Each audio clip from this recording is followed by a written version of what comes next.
are somewhere in Evergreen in Elk Meadow Park. We'll just call it an undisclosed location. There was a small social trail that left the main trail. We got out here and wind was blowing hard.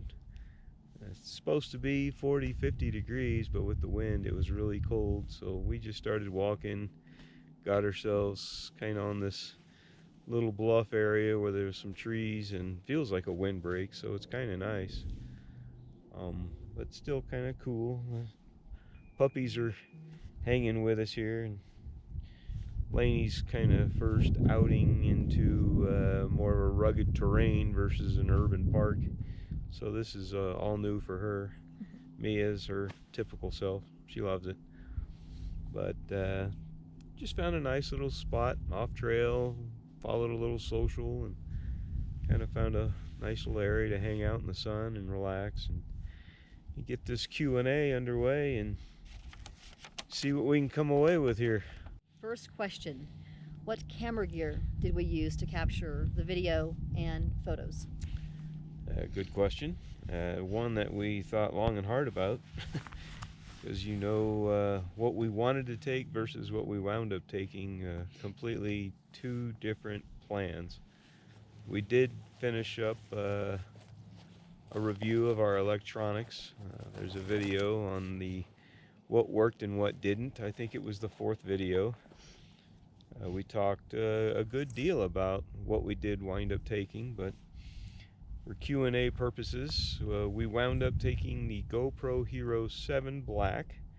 Great little action camera. Worked better than we expected. It was a great little camera. The in-camera stabilization was really good. Surprising, actually. And for still photos, we actually used our phones. We have a Samsung Galaxy 9 Plus something or other. There's so many phones on the market nowadays. It's a Galaxy 9 Plus S something. Your typical smartphone, more or less. The photos were decent, I thought, for what we were doing to really keep the weight down. Our DSLR and gimbal that we wanted to take, that we were going to use for video and still photos, that was a 5-pound setup. So the GoPro Hero 7 Black, half a pound. So there's kind of a no-brainer in that department to cut the weight. We did all of our videos with the GoPro and all of our still photos with our phones. The more the details on how we used it and all that, we definitely go to what worked and what didn't. Video number 4, we talked extensively about the GoPro and that. So that was our setup. GoPro and our phones worked great. Okay, question 2. What did you take for protection on the trail, gun or other? Wow, that's a question I think we get more times than you know. We carry bear spray with us all the time in the summer. Wintertime, we don't carry it at all, but in the summer, spring, and fall, we always have UDAP bear spray. Never used it. Have never felt like we needed to use it. There's a rare occasion you see a bear on trail. He's headed in the opposite direction. But, if something were to come up, say a mountain lion, a bear, or, God forbid, a human that was not in their right mind, bear spray would certainly detour that individual or animal from continuing. Gun, no. It's just no reason to have a gun out here at all. It's pointless. It would be a lot of added weight for sure, but we've never been in a situation on trail where we felt we needed anything, really. But it's peace of mind to have bear spray with you, just in case, because you never know. But, clean campsite. We've never had issues with critters or bears or anything in our campsite. On trail itself, never ever felt threatened by anything. So no guns, just bear spray. A trekking pole could be used as a weapon if you needed it. There's rocks, sticks. We can get to a barbaric human state if you need to. But no, we've never ever, in all the years and miles that we have, never needed anything at all. And the bear spray usually hits its expiration date and we buy a new one, but we've never had to use it. So yeah, safe on trail, always felt good. Okay, clothing, base layer, warm clothing. Did we take anything that we didn't use? Did we realize we needed something we didn't have? What will we change in clothing or any of that sort of thing? I don't think we'd change anything really. I don't think so, no.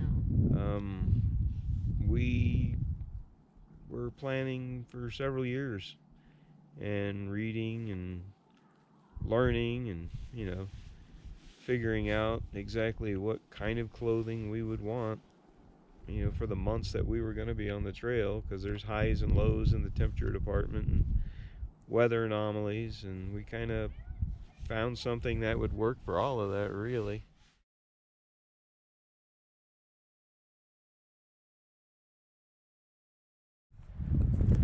Well, this may or may not turn out to be a Q&A on I think we better time warp to another location. Whoa. Okay, Evergreen was like crazy windy and cold and blustery, and we did get a hike in, mind you. We did. So that was cool. The puppies got a good hike in and slept all the way home in the truck, so that was good. But audio-wise, doing a Q&A, not so good. We had to call that and basically time warp back here to the home office and continue the Q&A here, because that wasn't going to happen. All you would hear is wind. So I think we were clothing. Clothing we took, warm clothing, base layers. Would we change anything? Did we change anything? Let's go with the warm setup. When it was cold out, what would we put on? Basically, I had my base layer. You had the same base layer. Smart wool, great products, amazing products. The lightweight, I think it's the Smart Wool 150, I think they call it. It's either a light or a mid base weight layer. I never wore mine during the day. I didn't either. I took them just in case it got cold and the mountain passes. If we hit any rain, snow, hail storms can get really cold. I think basically we wanted those for mornings and nighttime. Yeah. We toughed it out in the mornings. You had your other pants that you would put on. I have the yoga pants, and then I would have the skirt. Yeah, so. And I would put my puffy. Yeah, on. but so in the mornings we never wore our base layers. I slept in mine. Yeah.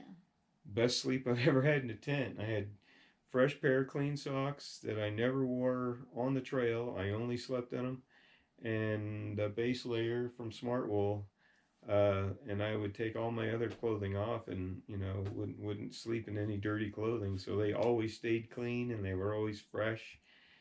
And that was my base layer. And the gloves, we had gloves. Yeah, outdoor research gloves, the Versa liner, I think they were. Yeah. Basically a synthetic glove, and then in the top of the glove there was a little pouch.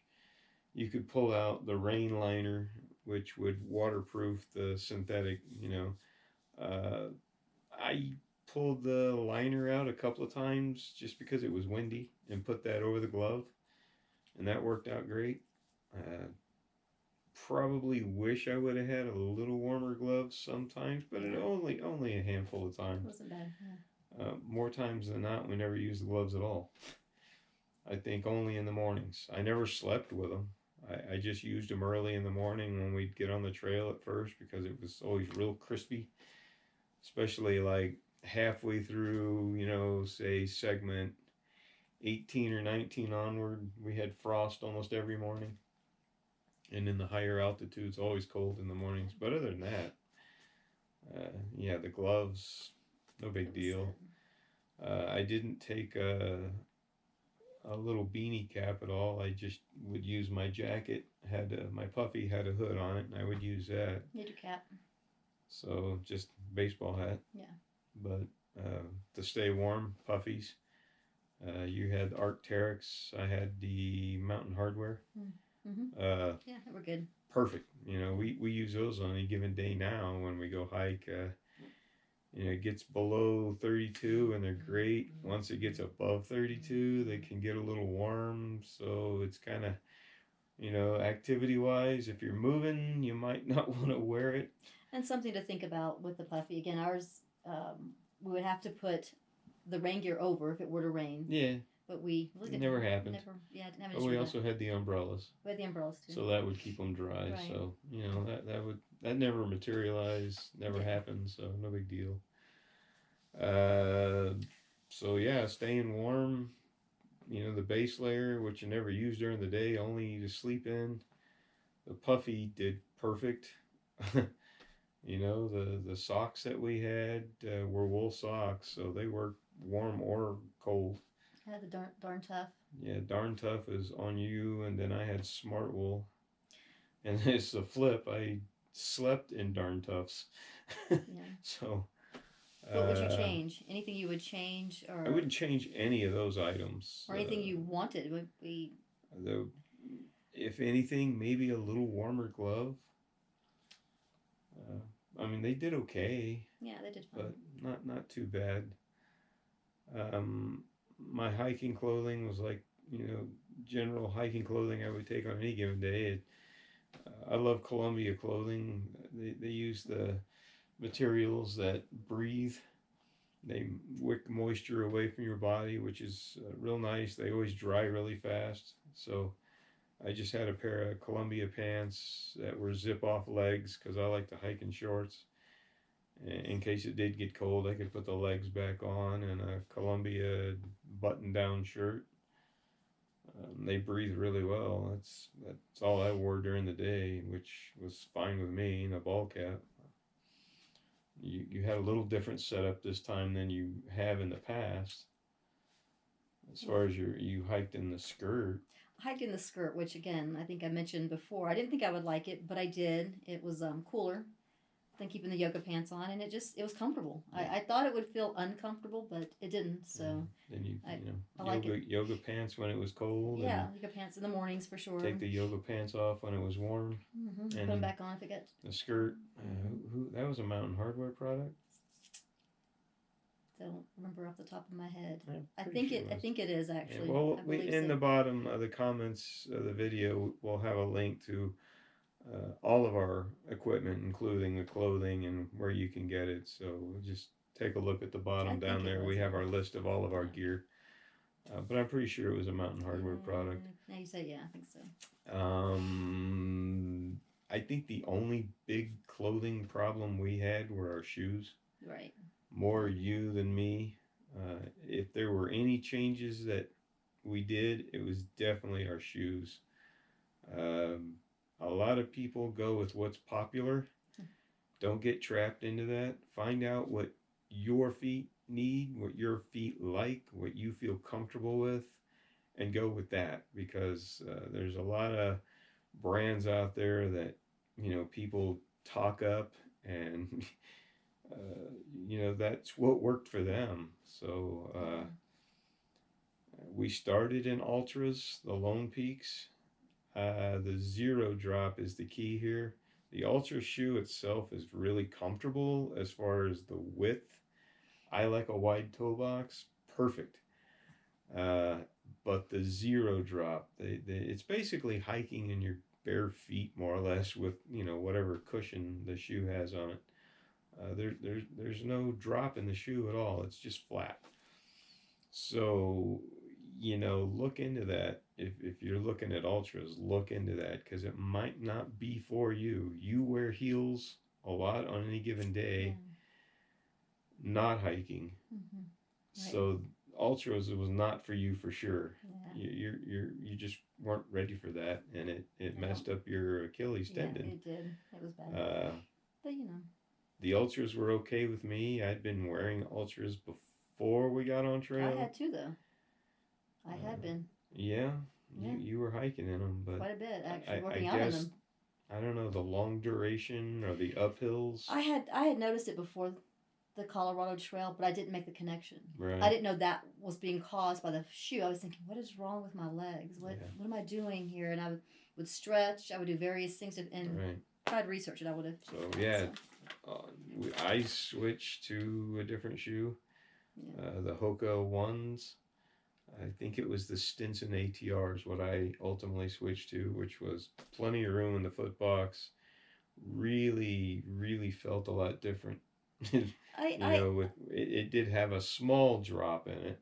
I did look at the shoe and I tried it on and it felt fine, but I still felt like I needed You needed bigger. more. I needed more. And so you wound up with Brooks because it Cascadias. had a So higher heel. yeah, any drama in our clothing, any big changes, shoes. Yeah.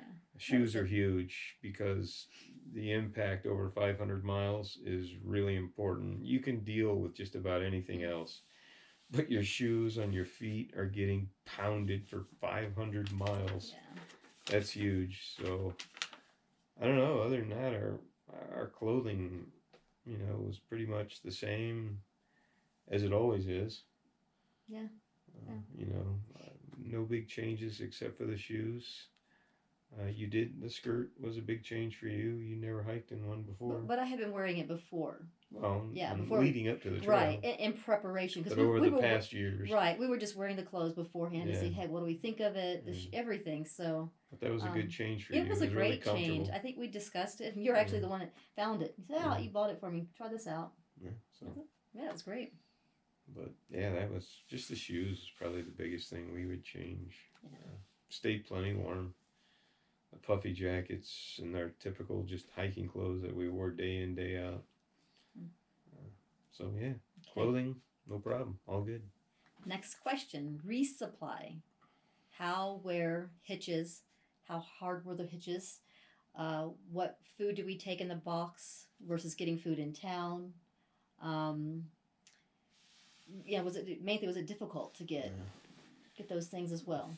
Food, right off the bat for us, we're vegetarian, and we also, for you, gluten-free is very important. So,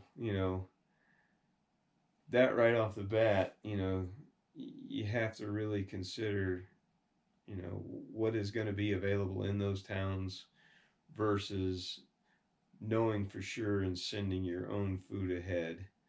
Right. That's two plans that you have to choose right off the bat based on your own needs. We're not going to gamble here, so we send our food ahead. In the larger towns, Frisco area, Breckenridge, that area, there's a lot of different stores. There's a lot of availability. You've got an REI, you've got a Whole Foods, you've got a Natural Grocers, you've got Walmart, you've got Target, you've got grocery store chains. You got everything you need. And from there, the towns just keep getting smaller the further you go. So, when it comes to like these smaller towns, Lake City, Silverton, even Gunnison, which is one of the bigger ones, but, just kind of spread out, you could probably get a lot there. But most of the towns, Twin Lakes, by far one of the smallest. It's not even a town, it's a village. It's very limited supply in these small towns. If you're one that can eat anything, doesn't care about flavor and likes surprises, you wouldn't have to send anything ahead, really. You could get anything you wanted in these towns. And that's, even the cleaning products, if you really needed them, things to put in your first aid kit, Advil, ointments. Yeah, you don't have to send everything ahead if you don't have any dietary needs and you're okay with whatever they have. We're not. We have the dietary needs and we don't like surprises per se. You might get there and like, these are the only flavors they have, and that's not for you, then you're not going to be a happy camper on trail if you don't have food that you want to eat. So our choice was to send everything ahead and know exactly what we have when we got there. Um, Very simple. You can use the post office, you can use FedEx, you can use UPS. Those are the three main ways people do this. Um, on a side note, we contacted every one of the places we wanted to send our supplies to, and we asked them what their preferred method was. That's a good idea. 9 out of 10 said UPS. They were open to they were various... open, but they always lean towards please use UPS if you can. FedEx was fine, I think, in some cases too. So but... yeah, but we just used UPS for everything. We bought all of our supplies. We divvied it up for all the stops that we were going to make. We had all of our boxes lined up in the floor at home. It was hilarious. All of our gear laid all about the house, but we just put all the boxes down on the ground for every stop and started putting in what we needed for those places along the trail. And we boxed everything up. We had our name and arrival time and where we were going to stay, our phone number, whatever. We put all this information inside the box as well as on the outside with arrival time, general, what days do you plan on being here? We'll be there between Tuesday and Thursday, and they like that. Right. It helped them put it in a stock room and keep the ones that were coming sooner in the front and later in the back. So our boxes, just cardboard boxes. I think we went to Lowe's and picked up a bunch of small boxes and sent those ahead. I might look at my notes here and find out exactly which towns we actually... I could probably remember it right off the top of my head, but... we know we had a friend resupply us. Kenosha Pass, a friend resupplied us. So a lot of people will do thank you, you know who you are. That was really easy. A lot of people, when it comes to Kenosha Pass, if we live in the Denver area, so that was really easy for us.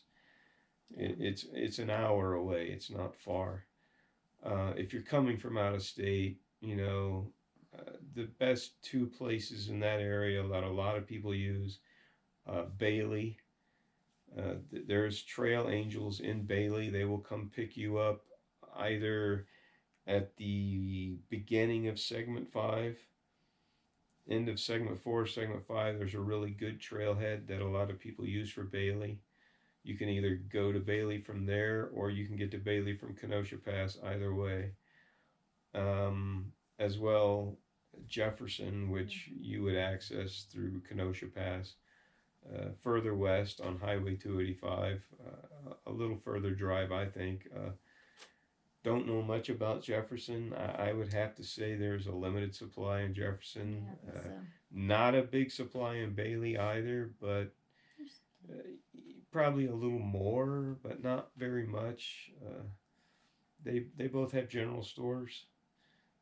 If you don't send anything ahead and you're counting on those towns, I would check into them to make sure that you can get things there, because we really don't know about those towns and what they offer. We drive through them all the time, but we never stop.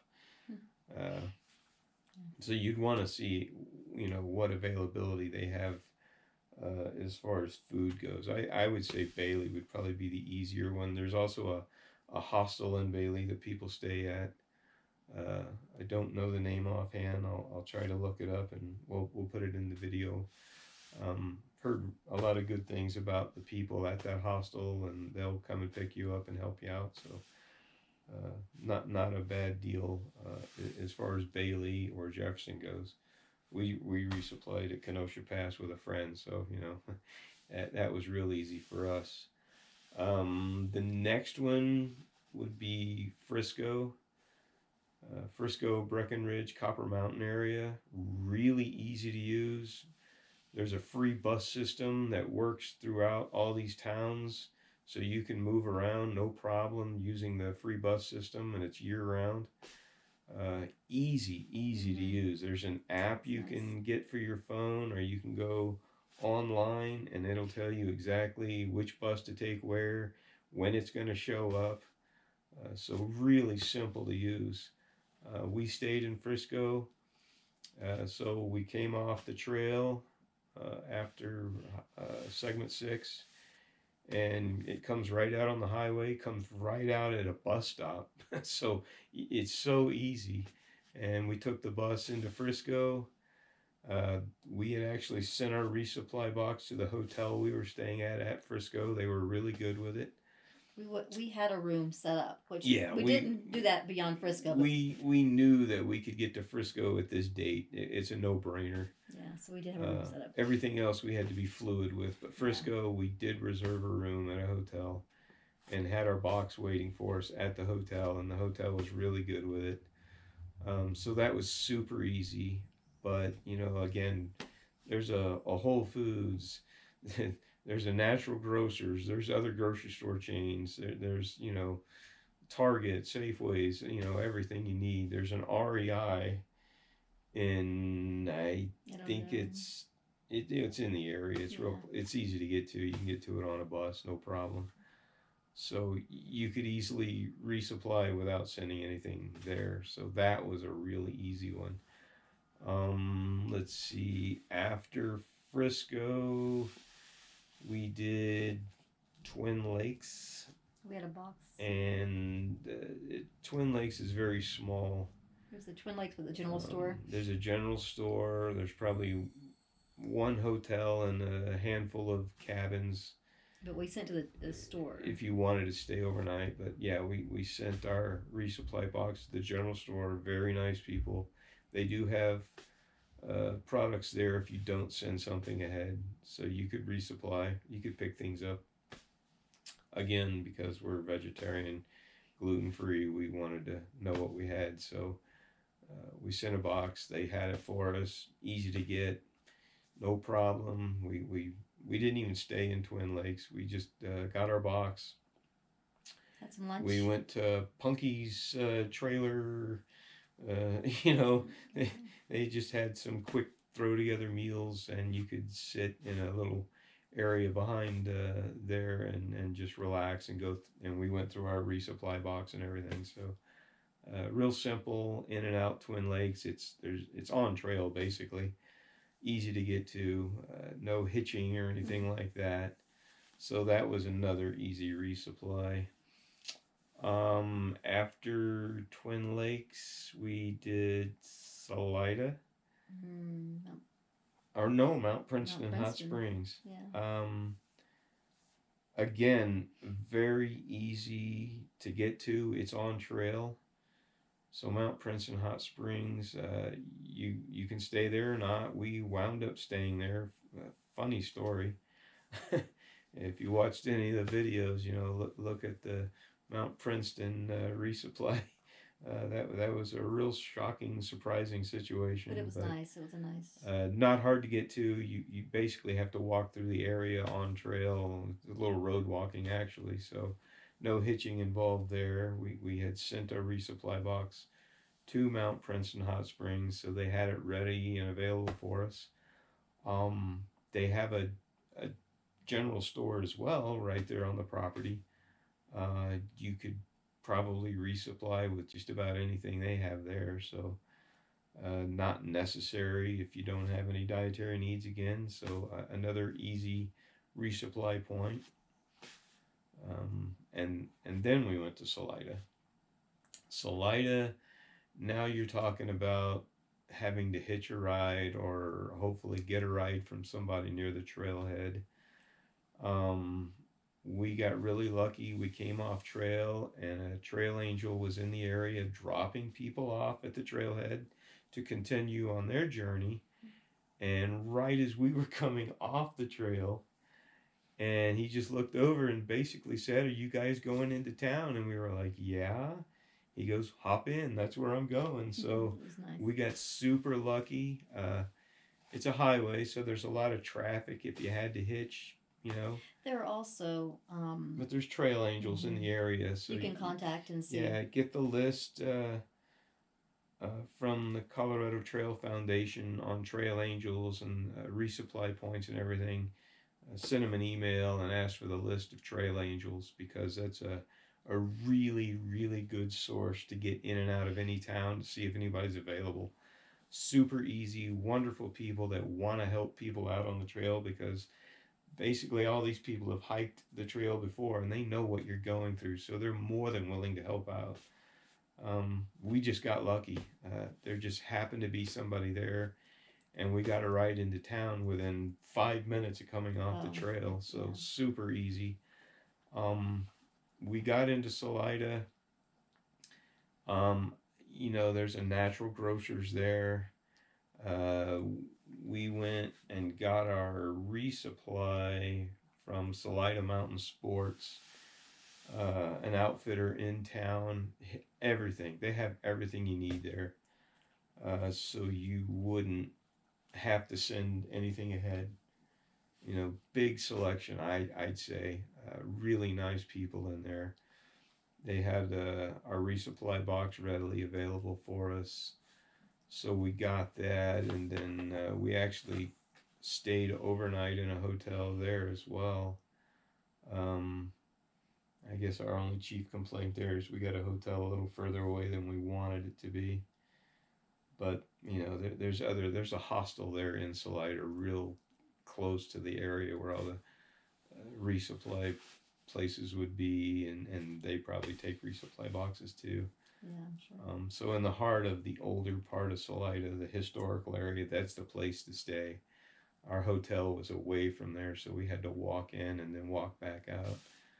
But the historic area, where Salida Mountain Sports and the hostel, everything's right there. And the pizza place that we went and ate at twice, actually. There's a lot of good restaurants. Oh, yeah, there's a lot of great restaurants. So in the heart of the historic Salida, that's where you want to stay. Easy to get in and out of. I think you could probably easily get a hitch, because there's a lot of traffic coming and going from that area.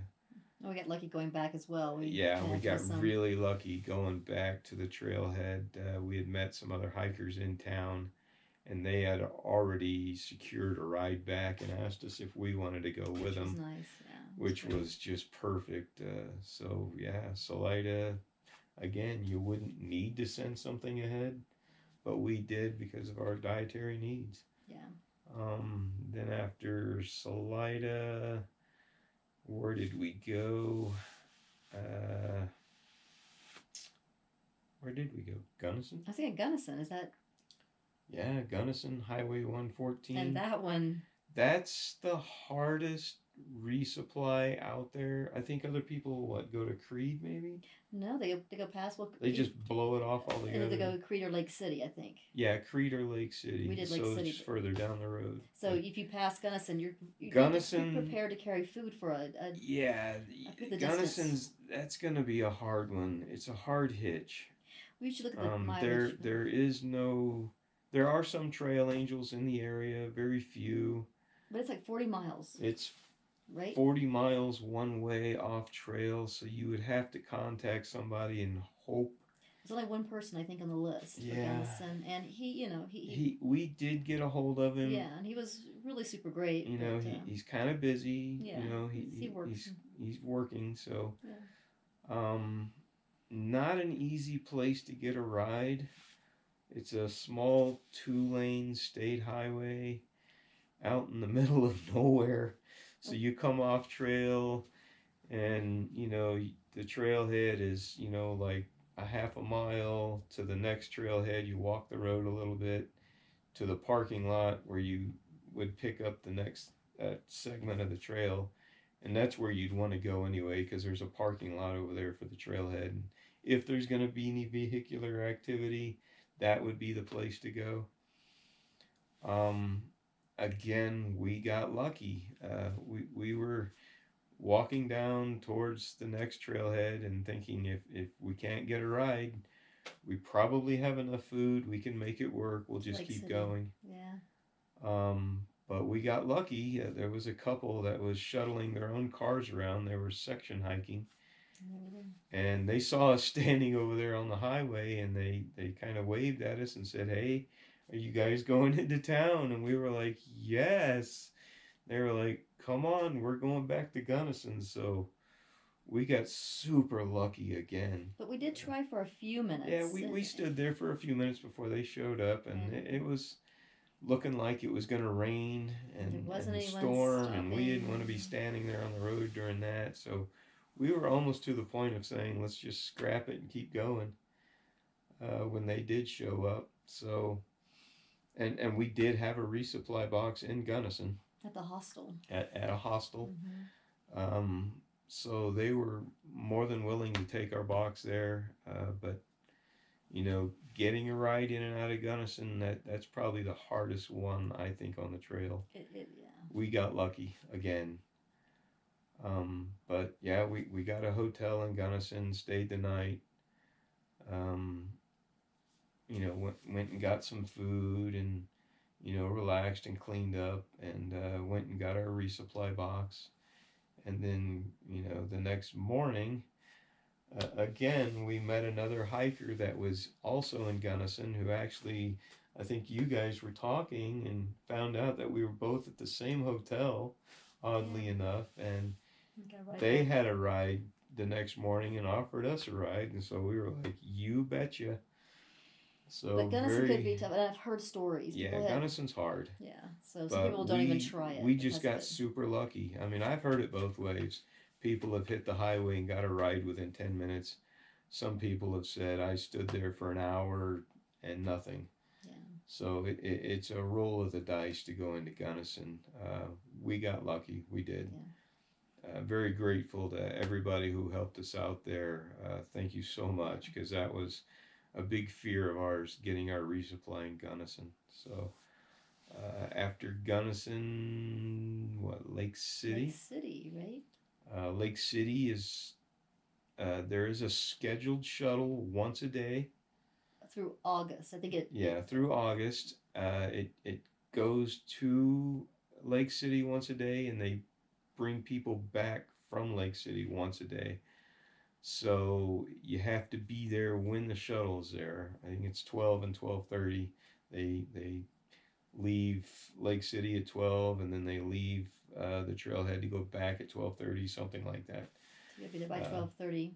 Yeah, so you have to be there, or you know you're left to you know, hitching a ride. It's a big trailhead. There's a lot of activity.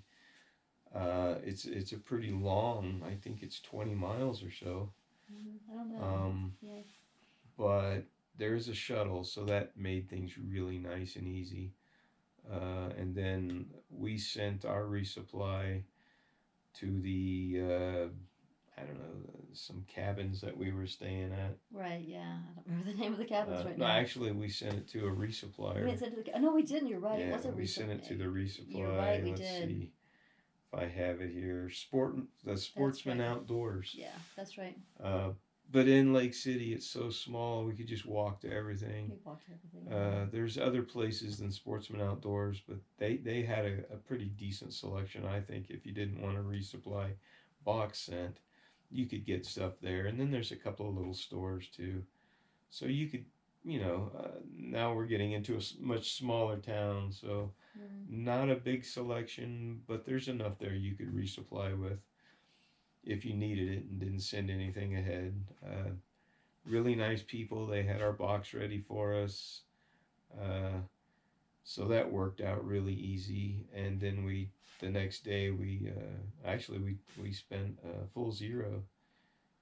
So, you know, when we were ready to go back to the trail, the cabin we were staying at, Town Square Cabins, I think it was, really quirky, fun place, really, really super nice people, very helpful, and they had a few things in their general store too, not a lot, but you know, enough.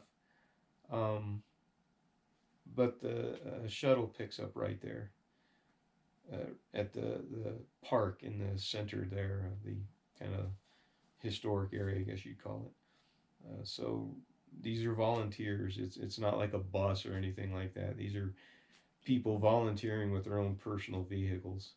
So super, super nice people, very helpful. Well, even at one point, I noticed that they had made the comment they had more people than one person could carry. She says, I Right. will try to contact one of our Contacted. other volunteers to see if we get a second one up here. They do try. I mean, you Right. know, certain So people they commit to try the. to accommodate, but Yeah. again, they're only going to leave once and come back once. Yeah. But if it's more people than they have, they'll try to get a hold of other volunteers and help If you they out. can, but yeah, it's just the one scheduled. But you know, it's not like I envisioned like this small bus showing up, and it's not. It's just people that volunteer with their own personal vehicles. So Right. It was great. Lake City uh, was definitely one of our favorite places to stay. That and Salida. Yeah. Definitely, those two towns were just so neat. Uh, just, I mean, all of them, all good people everywhere. But those, I think, Lake City and Salida were our favorites. Um, there is a grocery store in Lake City. Get some groceries. Get Some Groceries is the name of it. Super, super helpful when it comes to vegetarian, vegan. If you're gluten free, they just cater to the dietary needs. It's a small little store, but super super nice people. Highly recommended. And they have some prepared foods in the back. So yeah. if you go, we had soup, and someone made me a wrap, and right. They made a wrap. So they had foods that and were. then because we stayed, the full 0, we were able to get. And instead of going to a restaurant, we could easily get food that was perfect for our needs and take it back. And take it back to our cabin and nice. have it and prepare it there. So that was a great little town. Right, it was. And then after that, Silverton, which is, gosh, that's a difficult one because it was a holiday weekend. Everything was filling up. We did get lucky and get a hotel, but we took the alternate because there was a lot of avalanche debris in the Elk Creek drainage, and your Achilles was a problem, still sore. Uh, and it sounded like it potentially, obviously could be some dangerous footing. And we chose to take the alternate bike route, which actually goes straight into Silverton. If you went through the Elk Creek drainage, you would have to hitch a ride into Silverton. And some people also resupply. Is it at Molest Pass Campground? Yeah, there's some other areas you could use if you wanted to do your homework there. But right. Getting into Silverton through the traditional route through the Elk Creek drainage, you would probably have to hitch a ride, or there are trail angels in that area as well. You could contact somebody. But we chose to take the alternate route, and it actually winds up going straight into Silverton. It's a long road walk is what it is. Very steep at first, and then just a flat, and then you get to Silverton eventually. But everything's real small in Silverton. It's all right there. You just walk. It's one main drag, really. Let's see. Where did we resupply there? I don't remember the name of it. Outdoor World. That's it, yeah. Easily available. We got our stuff. They have other things there, and there's other stores in the area as well. So Silverton would be an easy place to resupply if you don't send it ahead. There's options. Not a lot, but there's enough options that could suffice. But to get back to the trail the next morning, we had met somebody that we had seen at Baldy Lake. At Baldy Lake, of all places. Really great guy. Thank you. You know exactly who you are. You helped us out a lot, which is part of what people do on the Colorado Trail. They help each other. So grateful to all the people we met and the help that we received. But we got a ride, to the trailhead again the next morning. So getting in and out of Silverton was not hard once again because of great people we met on the trail and people that were willing to help out. And You know, the trail angels we met everywhere, just a bunch of super nice people everywhere. So as far as our resupplies go, would you say we would make any changes To what we sent? Yes. to where we went? Oh, to where we went. I probably would not do Gunnison again. Yeah. Too big of a gamble, too much time spent potentially. Yeah. Gunnison is a huge gamble. Yeah. We got lucky, it paid off. You know, it's something you would have to determine yourself because in between Lake City and Salida, you know, 5-6 days, probably on average. So you would want enough food or supplies, whatever your needs are, you know, in between there. Um, our food, we had extra. We weren't that hungry. We'll get into that in a second, but we would have had enough food if we didn't get a ride into Gunnison. We would have just kept going and then contacted the hostel where our resupply was and told them to just divvy it up and, you know, donate it to other hikers in the area. Um, Anytime we had extra food, we always donated it to a hostel. And we did have extra and food. other hikers were like, "Oh, this is great! You know, it's just new flavors or things they didn't have." The one place we donated, and we ran into some people that were vegan and vegetarian, and they were just head over heels, like, "Oh my gosh, this is great!" Yeah. So that was always, you know, paying it forward more or less because, you know, so many people were doing so many nice things for us. It was a way for us to give back as well. And just, you know, the hiking community that was on the Colorado Trail, again, everybody just worked together and helped each other. You wouldn't see people for 3, 4, 5 days at a time, and all of a sudden you'd see them, and you know, you would just share your needs or what's going on or how can I help you or just how's it going, you know, and it was always a good thing. So yeah, I think we'd probably drop Gunnison. um, our power supply would last 5, 6 days, no problem. Might pay attention to it a little more than we did.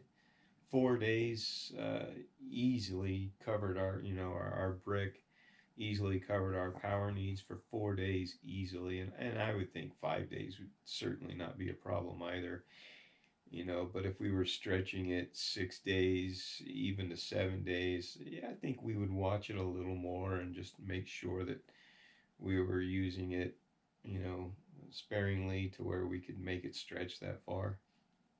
But yeah, 4 to 5 days wouldn't be a big deal.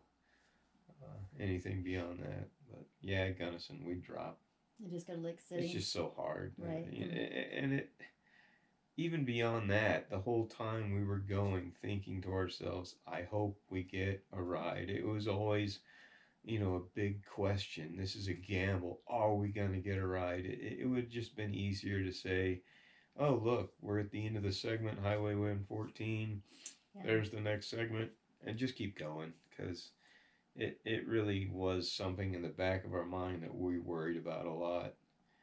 And hindsight, if we wouldn't have got a ride, we would have been fine. So yeah, I think we'd drop Gunnison and keep going, but we did get lucky. Yeah. And we're very thankful to the people that helped. Amazing. Once again. Yeah, that was great. So, food plan. What was our food plan? Well, initially it was a bit more than we could actually eat. Yeah. It was like, you know, we were going to do what? We planned a breakfast, we planned a lunch, and we planned a dinner. And then we had snacks in between. And then snacks in between. Too much food for us. Just, we weren't that hungry. So we had what? Oatmeal and peanut butter for breakfast. Yeah, we did not eat the oatmeal. We had snacks, you know, I forget the snacks. We ate the snacks. We ate all the snacks, but we got tired of the bars. There several bars that we got tired of, and then several bars that we continued to enjoy as time went on. But then we had a lunch, which was usually like we had made the pre-made. Mountain House. We bought a bunch of bulk food and made our own foods. Was it Mountain House? Yeah, maybe.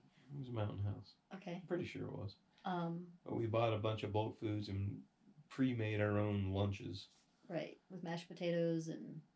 Yeah, the mashed potatoes were good. And you'd add in like I could still eat those. Some various TVP flavors. There are some people that said if I ever see mashed potatoes again, I'll die. But I love the mashed potatoes. I thought they were great. And like you said, the TVP and veggies. Was it Harmony? Yeah. Harmony House. Harmony, yeah. Not Mountain House. Harmony House. Yeah, that was because they had all the vegetarian and the TVP right. and all the veggies. We'd throw them in and and inside a freezer bag, and we would. And Harmony House was good for us because they pay attention to dietary needs. And then, so we could get everything we needed through them and create our own meals. And they were good. Yeah. And then dinner. We went with the, Good to Go, Backpackers Pantry, Mary Jane Farms, people like that. A lot of great choices. But, we weren't that hungry. I think what wound up happening for us, and instead of that plan, early on we figured out that our plan was changing, and we just didn't know how to gauge a through hike. We didn't eat that as much far as the food goes because we weren't hungry, and I don't think we saw that coming. Mm-mm. So we would get to town with extra food, donate it to a hostel, get our resupply, and the first several times we took all the food with us, get to town, too much food. Plus now we have our resupply, and we started looking at it realistically going, we're not going to eat all this food.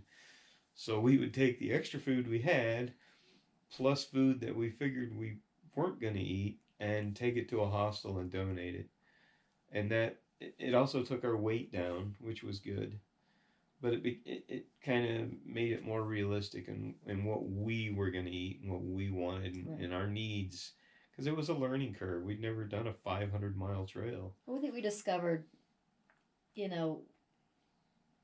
we were sending a box again, it would be a lot smaller. Yeah, smaller box. And a lot less. So things like, I even resupplied Advil and that sort of thing. You could get these things in town. You can get all those things in town. I didn't need to do that. The Leuco tape or anything like that. But we had plenty of Leuco tape. We could wrap it around our poles. We had, Right. So a much smaller box. Yeah. A lot of the items we could easily pick up in any one of those towns. As far as first aid things go, food-wise, less food. And again, you could get to any of those towns, and if you're wanting more food, you could easily just go ahead and supplement and pick some more things up. So I think keeping it small and more refined and just less than we had, to be a smaller box, and it just wouldn't be so much. But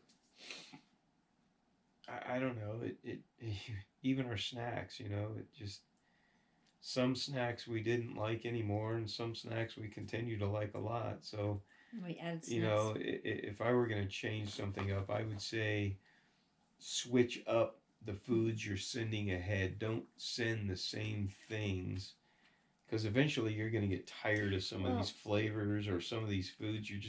You're not going to want them anymore. Well, I found that, we were trying to balance the macronutrients to make sure we're getting the calories and the protein and the fat. You think about it, but I think we need to think about what we'll eat. If we sent this food that had the balance, but we're not eating it, it was we had the grandiose plan of sitting in camp in the morning and having a breakfast, warming up water for coffee, warming up water for food. Yeah, we just didn't do that. We wanted to get up and go, and everything for us became simple and easy, and just get up and go, simplified. So we saved fuel because we didn't heat anything up in the morning. We didn't cook food in the morning. We didn't even heat up water for coffee. No. We got to the point where we just took our instant coffee, threw it in a smart water bottle, shook it up, and bingo, we had coffee. We drank it cold, and that was fine. Yeah. We learned that we could tolerate it and actually enjoyed it. Yeah. And wound up eating Snickers. It was Snickers was the big winner on the trail. Probably the worst food for you. Something we'd never eat. But it really was. It became our go-to food on the trail for You know, for breakfast in the morning, we had a Snickers and cold coffee. Would I do that on a given day? No. But we had But that on the Snickers. trail, it was great. We had that throughout the day with Yeah, Snickers, and it really as did a give snack us food, energy it gave you energy. Yeah, it was it did. filling. Mm-hmm. It tasted good. Yeah. You know, And you wanted it as and you opposed wanted it because so we had these you other know. energy bars. I couldn't eat them. So what was the point? The Stinger products we continued to enjoy. I loved all the little fruit chews. Yeah, Yeah. the waffle things Mhm. they had, The those are waffles. really good. But all the like nutrition type bars, bah, we got sick and tired of those. Fast. You know, there was a couple of them that we tolerated, but you know, before it wasn't long. You know, we just didn't even want them anymore. And every time we get to town, we get more Snickers, and then we would also look for more Stinger products if we didn't have them already sent ahead, which we did most our resupply boxes. But we would get rid of all those bars and take them to the hostels, and some people didn't have them, so they were they enjoyed them. Um, Super packed though. I mean, the protein, everything you wanted was in those bars, Yeah. but we didn't want them. The flavor was just, I can't tolerate it anymore. And you hear that a lot from people. I can't tolerate a certain food anymore, and we found the ones we couldn't. Uh, like the meals, like Backpackers Pantry, the meals that we got, they were gluten free, vegetarian. They were great. There was nothing wrong with them. We loved the flavors that we had. It was just we weren't that hungry. We weren't hungry So on trail. once a day at least, we more or less made ourselves eat. There was a couple of times we would have a lunch and we would have a dinner. And the peanut butters that we were supposed to eat for breakfast, we would actually just throw in whatever we cooked in the bag. We would just throw it in there for extra protein. So didn't really change the flavor much, but it gave us the protein we needed.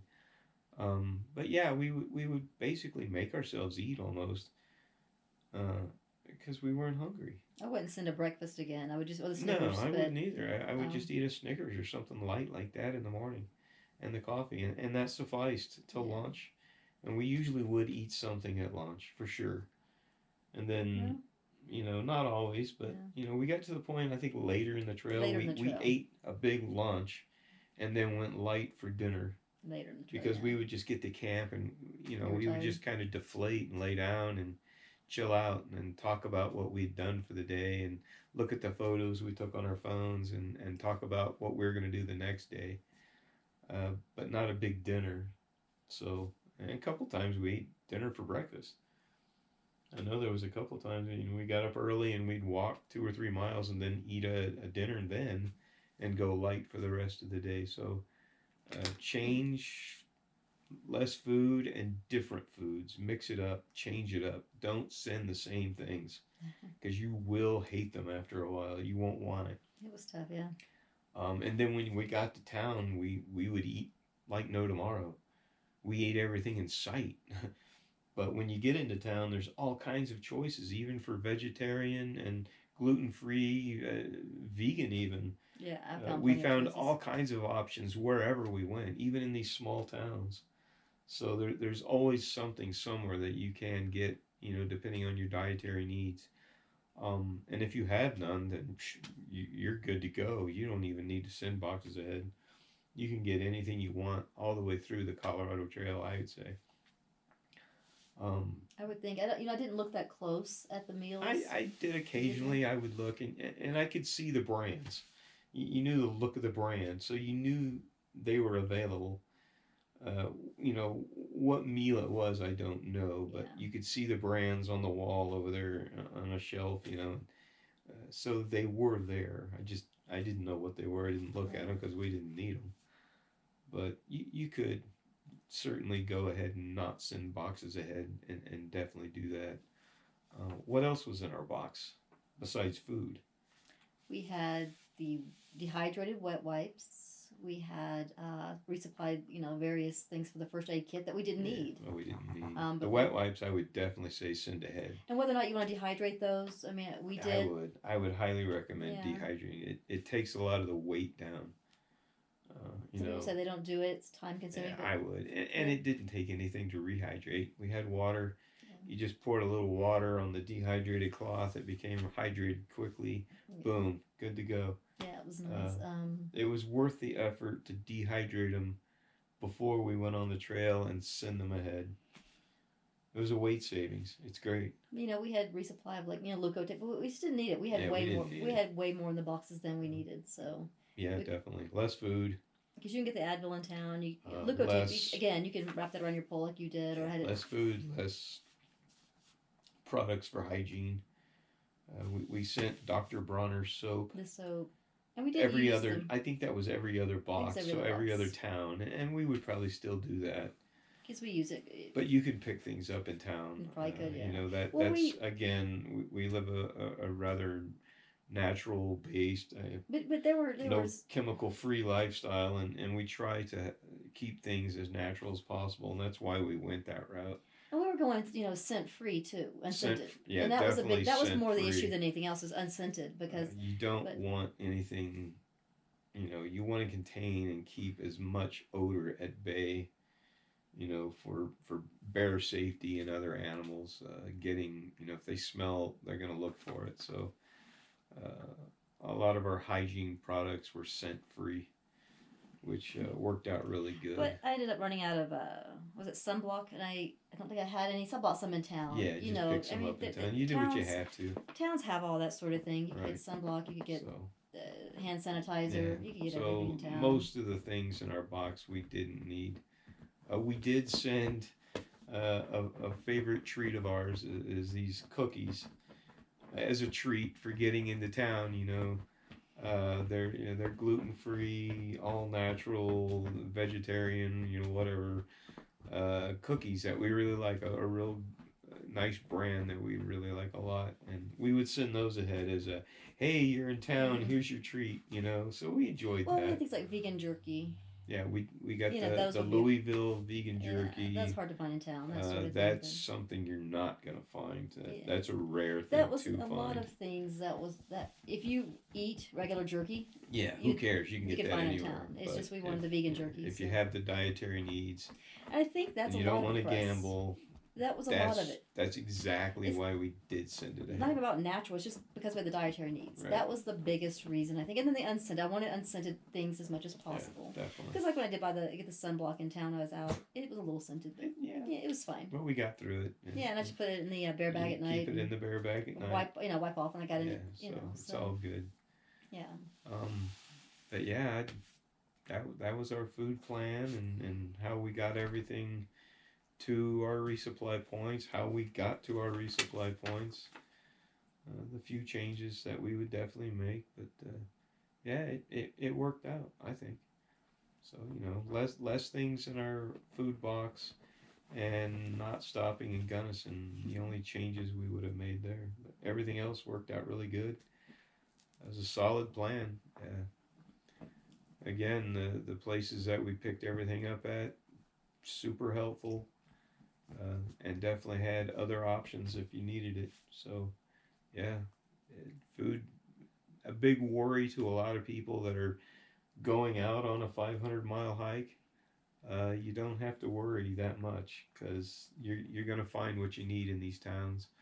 Or if you want to send a resupply ahead, go for it. It's once you get to the town, your resupply's there. There's no gambling involved. You have what you need. So, find out where you want to make a resupply. Find out what you want to send to yourself, and call the places you're going to send your resupply to and ask them, what do they need from you? And they're super nice. They work with you and tell you exactly what they want, and it just makes it easy and simple. I'm ready. Okay, next question. Hygiene. How do we stay clean while on trail? Well, there's a lot to that question, I'd say. First of all, we had Dr. Bronner soap. Got the unscented. The unscented. So we used that to clean our clothes. In town, if we couldn't find a laundromat, there were several places we couldn't find a laundromat to clean our clothes. Or we could, it was just... not convenient, whatever. It wasn't convenient. So unless the hotel, wherever we stayed, had laundry facilities, we actually did our laundry in the bathtub With the soap, yeah. with the soap, and then we hung it to dry overnight. Uh, it's Colorado, it's dry, things dry fast here, so we used Dr. Bronner's soap for that. Use it on trail, wash your hands at times. We used it on trail alongside some hand sanitizer we had. We used it to wash out our pot and our sporks. We would boil water and clean up everything like that. We used the wet wipes, the dehydrated wet wipes. We rehydrated them in the tent. Sometimes when we would stop and take a break, or definitely every night when we would get to camp and sit down and just really clean ourselves off a lot with the wet wipes. Our feet were terrible, and wipe our bodies down and whatnot. So the dehydrated wet wipes were a big plus, huge on trail.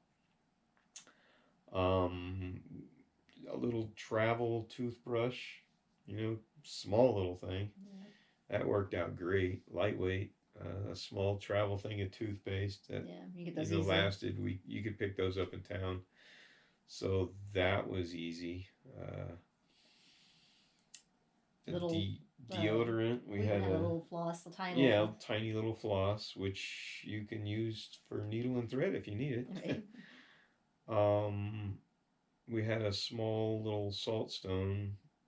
We use a salt stone for deodorant, just a travel size, little tiny thing. So you could pick up travel size, any kind of deodorant, whatever you like, which was easy. That worked out really well.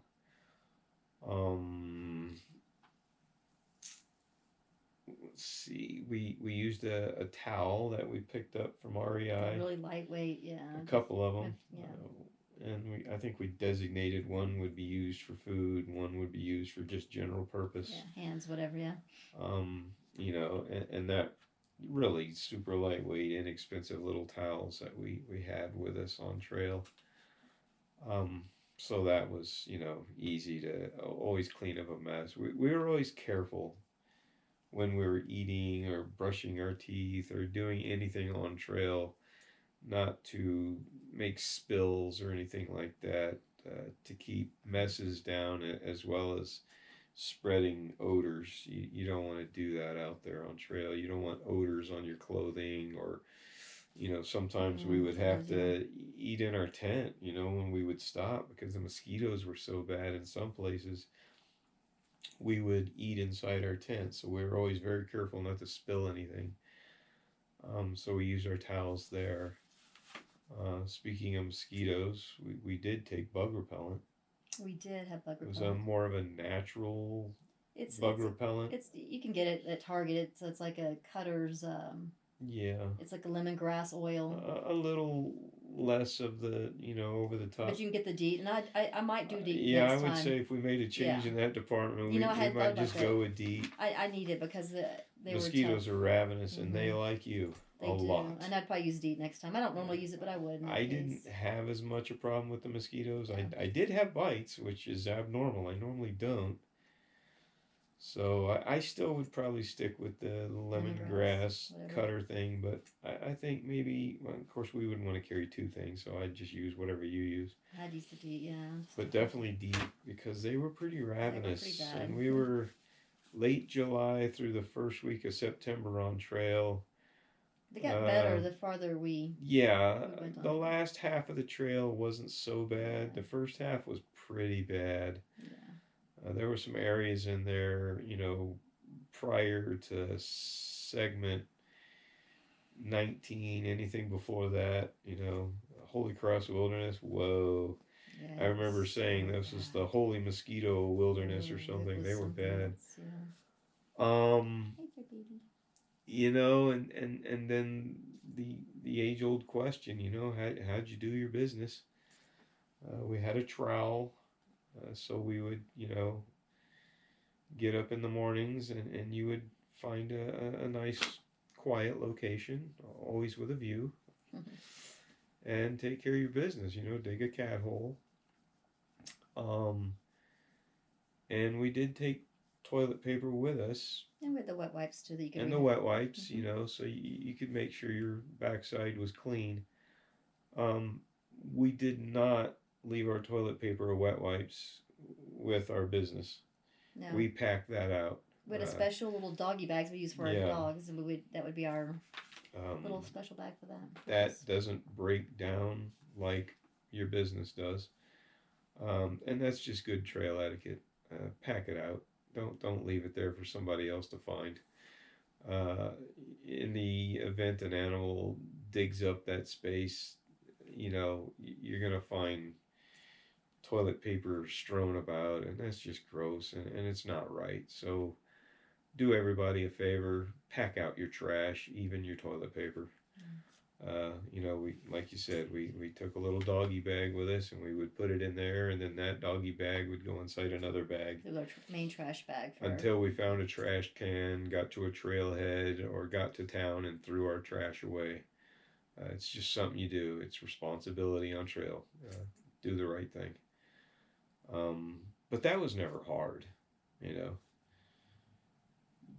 It's just something you did. You got used to it. It's how you handle it. So hygiene, easy, never an issue. The only thing we would change, you know, it's bug repellent, not really hygiene, but we would probably switch over to DEET.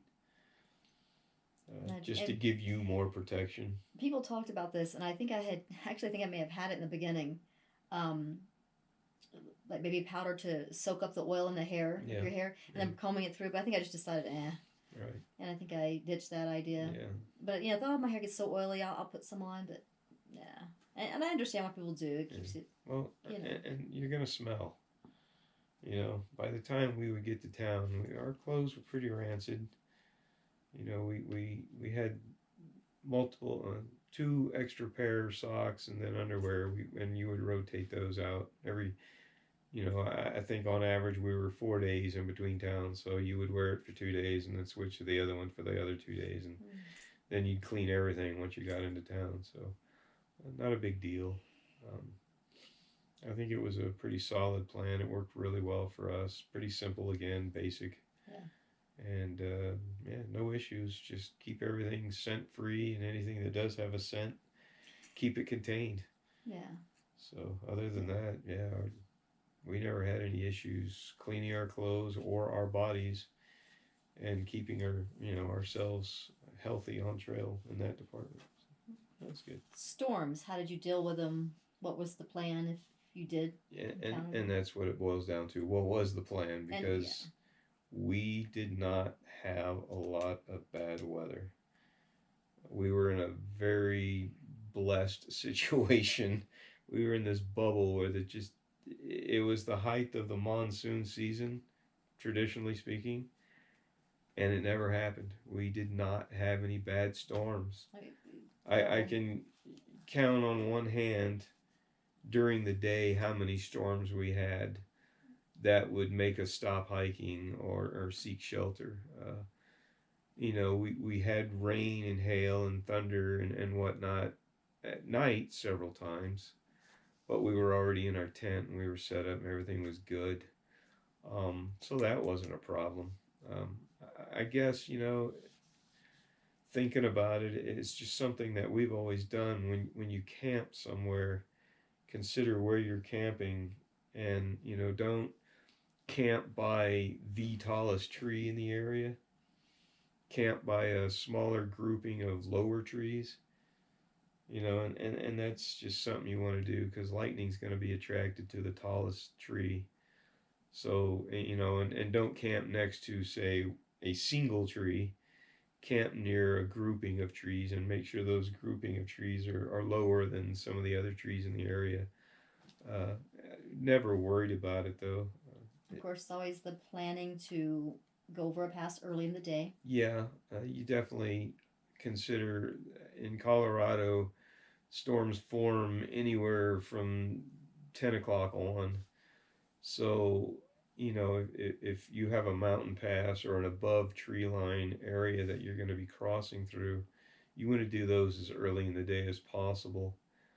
And if it does happen during the course of the day and it's unavoidable, Just take a break before you go over that pass and sit down and look at the weather and watch the weather, see what it's doing. Is it showing any signs of, thunderstorms developing or anything like that? And you might want to think twice about it. We did several times on trail. We would get to a place where we thought, okay, it's a mountain pass. It's, kind of in that bubble when storms can form. So we would sit there and watch the weather and see what it was doing and either continue or not. And of course, in our case, we did because we just didn't have a lot of storms. Um, the few times that we did take shelter. We weren't above tree line in those situations.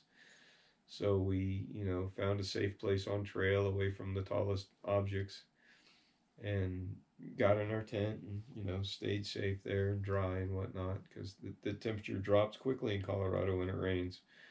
So you don't want to get wet. You definitely want to seek shelter or put on rain gear at the very least. We also had umbrellas with us, so we could stay dry that way. But just keep in mind the temperature will drop in Colorado quickly in the mountains when there's storms, or even if it's just cloudy. You take the sun away in Colorado, and the temperature just it falls. So and then above tree line, if you're up there and it's happening, you want to find a small depression in the ground, get as low as you can, as fast as you can. Uh, and if that means going down the side of the hill, then so be it. You have to do what you have to do to get low and fast because you don't want to be on a ridge line during a thunderstorm.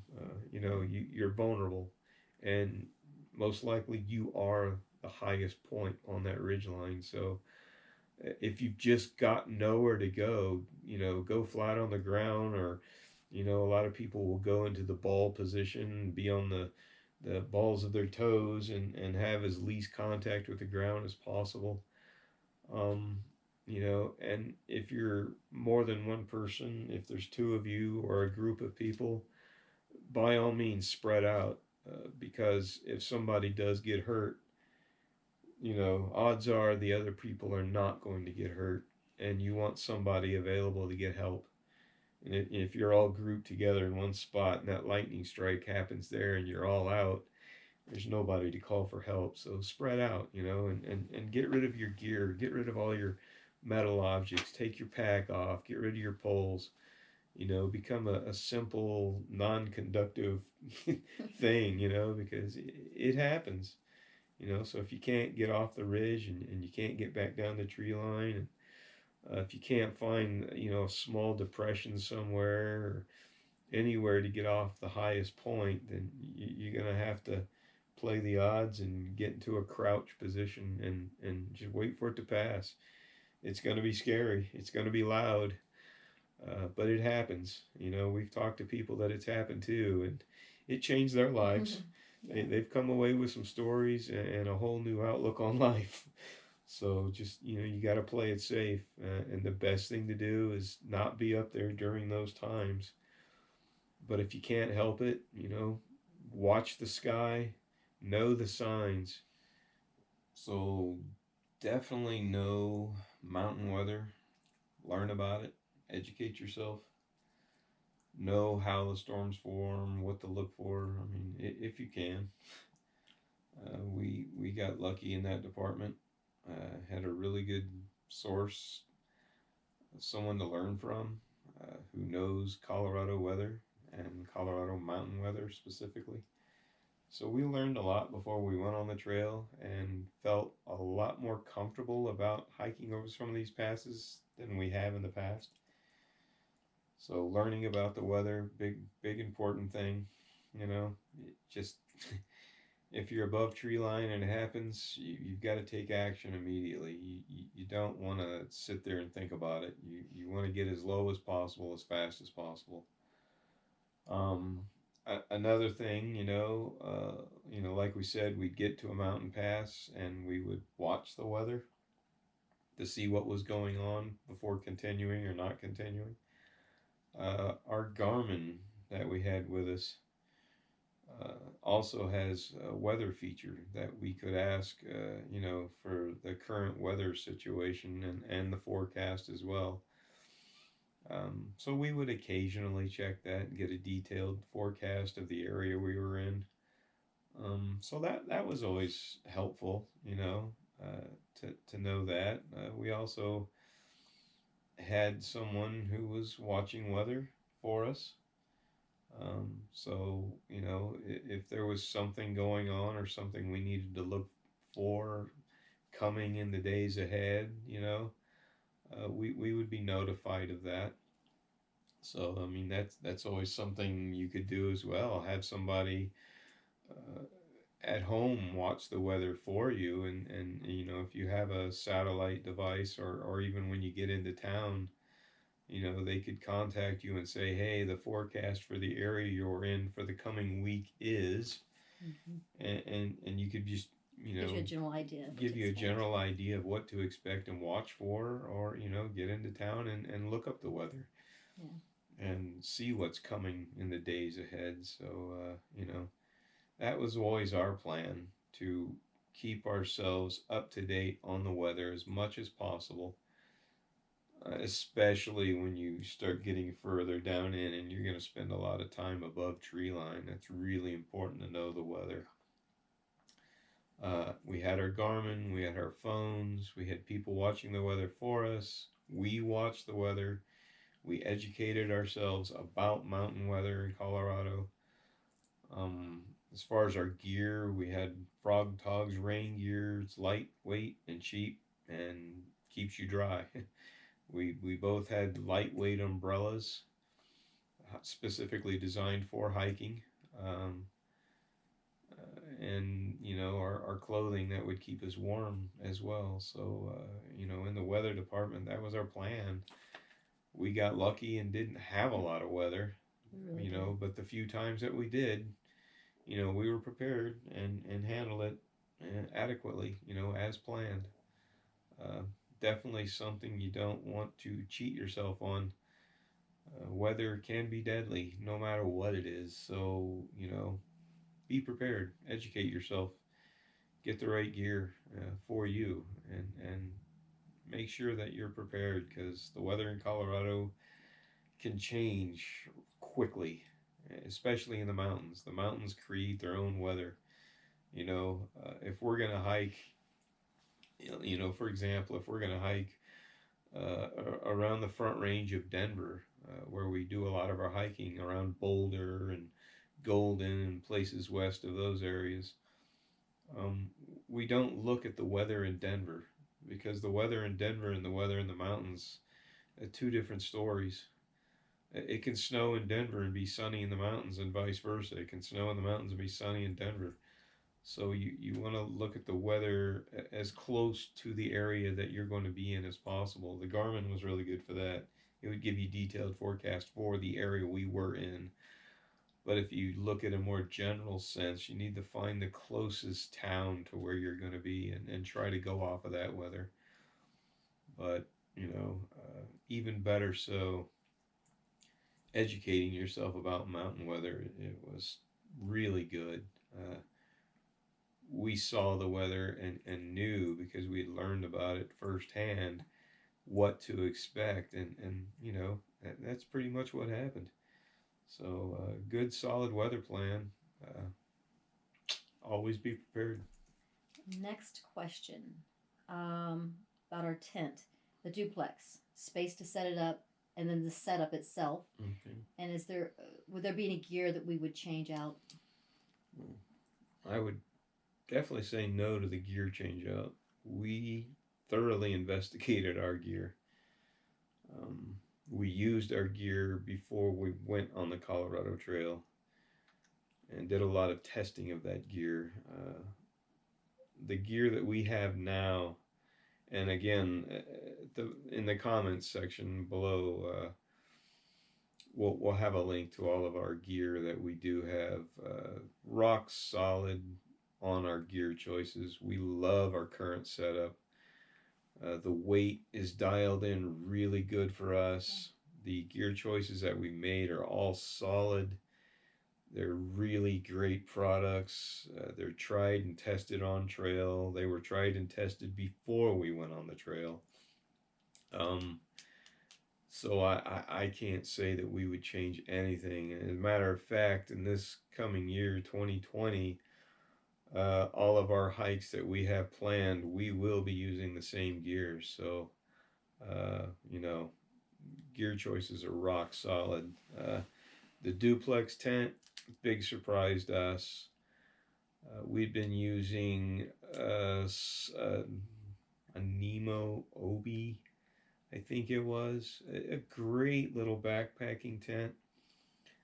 Um, Not for two people. It was tight. You know, it's sold as a two-person tent, and I think everybody knows this equation. If it's a two-person tent, it's probably a one-person tent. If it's a three-person tent, it's probably a two-person tent. I'd say a general consensus of everybody out there is going to agree with that until we tried the duplex. Game changer. A super lightweight tent.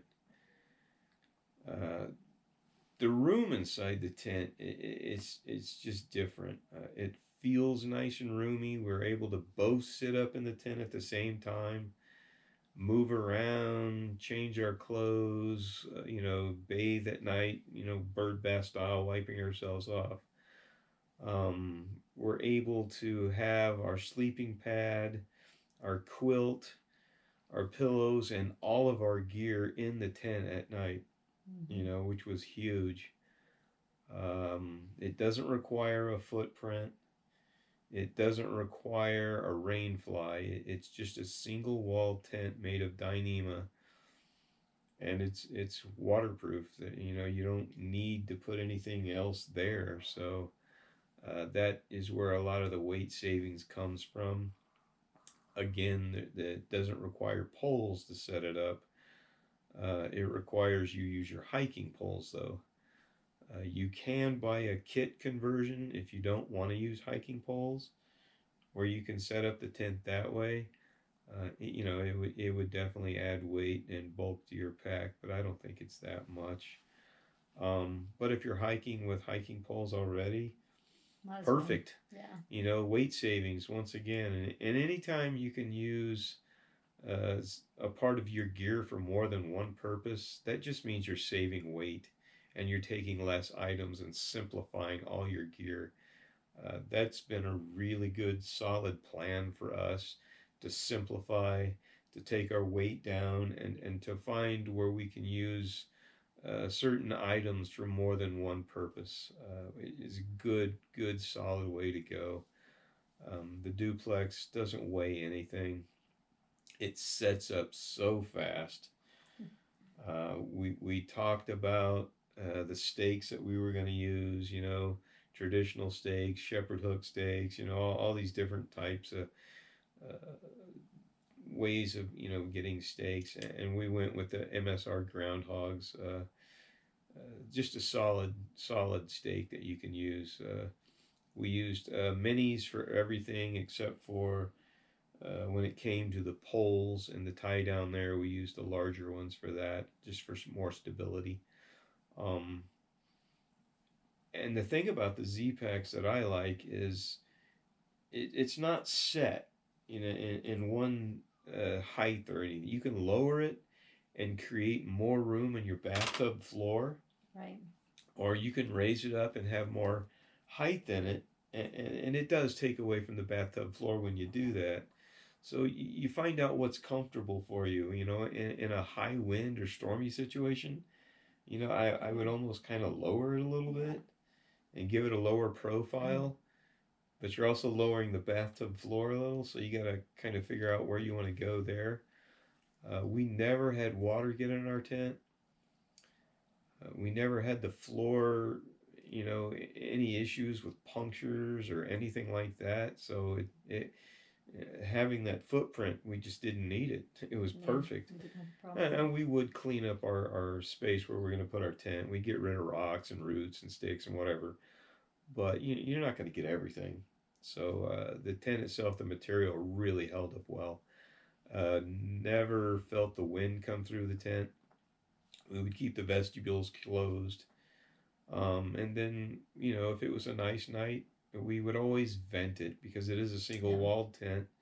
It's susceptible to moisture. So at the very least, you want to vent somehow. And the tent is made to where air does flow through it, but having at least one quarter panel, there's 4 panels you can close off. Having at least one of those open, I think would be great to vent and keep the moisture out of your tent. We generally would have half of each side open on both sides of the tent and have that flow through. And the mesh held up really well too. And those doors, my gosh. They're great, yeah. The whole side of the tent is mesh, so it's wide open. So you never had that claustrophobic feeling, and then the room itself inside the tent. So love that tent. Yeah. Really, really good tent. We looked at several different tents. I'd say we narrowed it down to like 3 tents because we wanted to replace the one we had. But the Zpacks Duplex, it just, I'd buy it again in a heartbeat. We did consider the triplex. The only concern there was the amount of space that it would take up, where the duplex seemed to be it just seems like it's dialed in perfectly for a backpacker.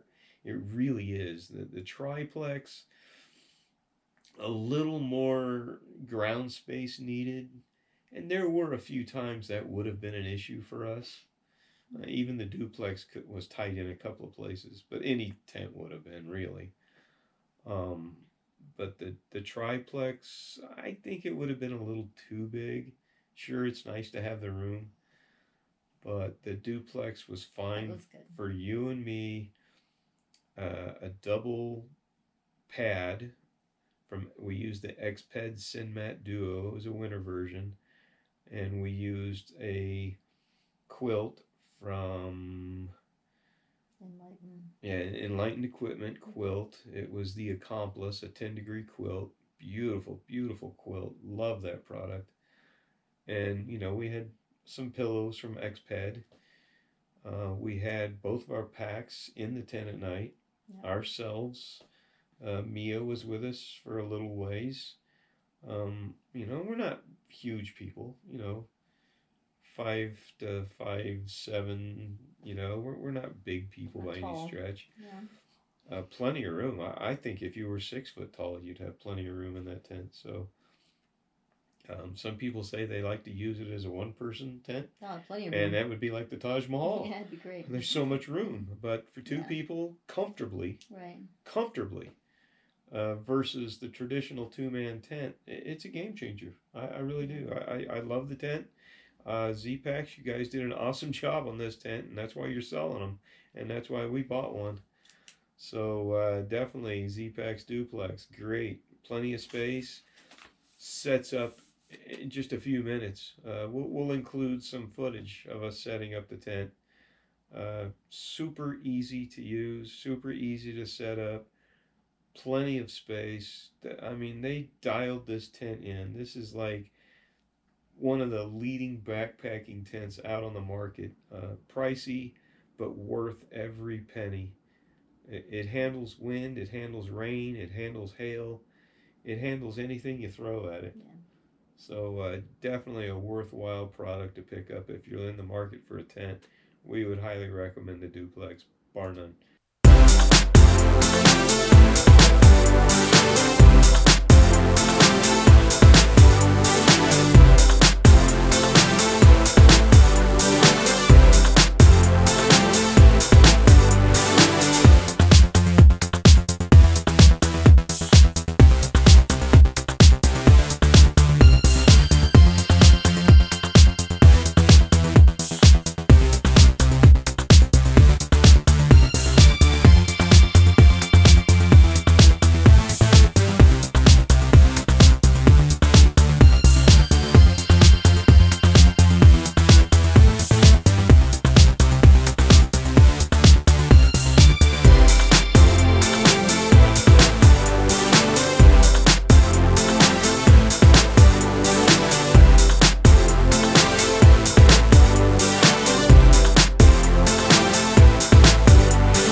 Water.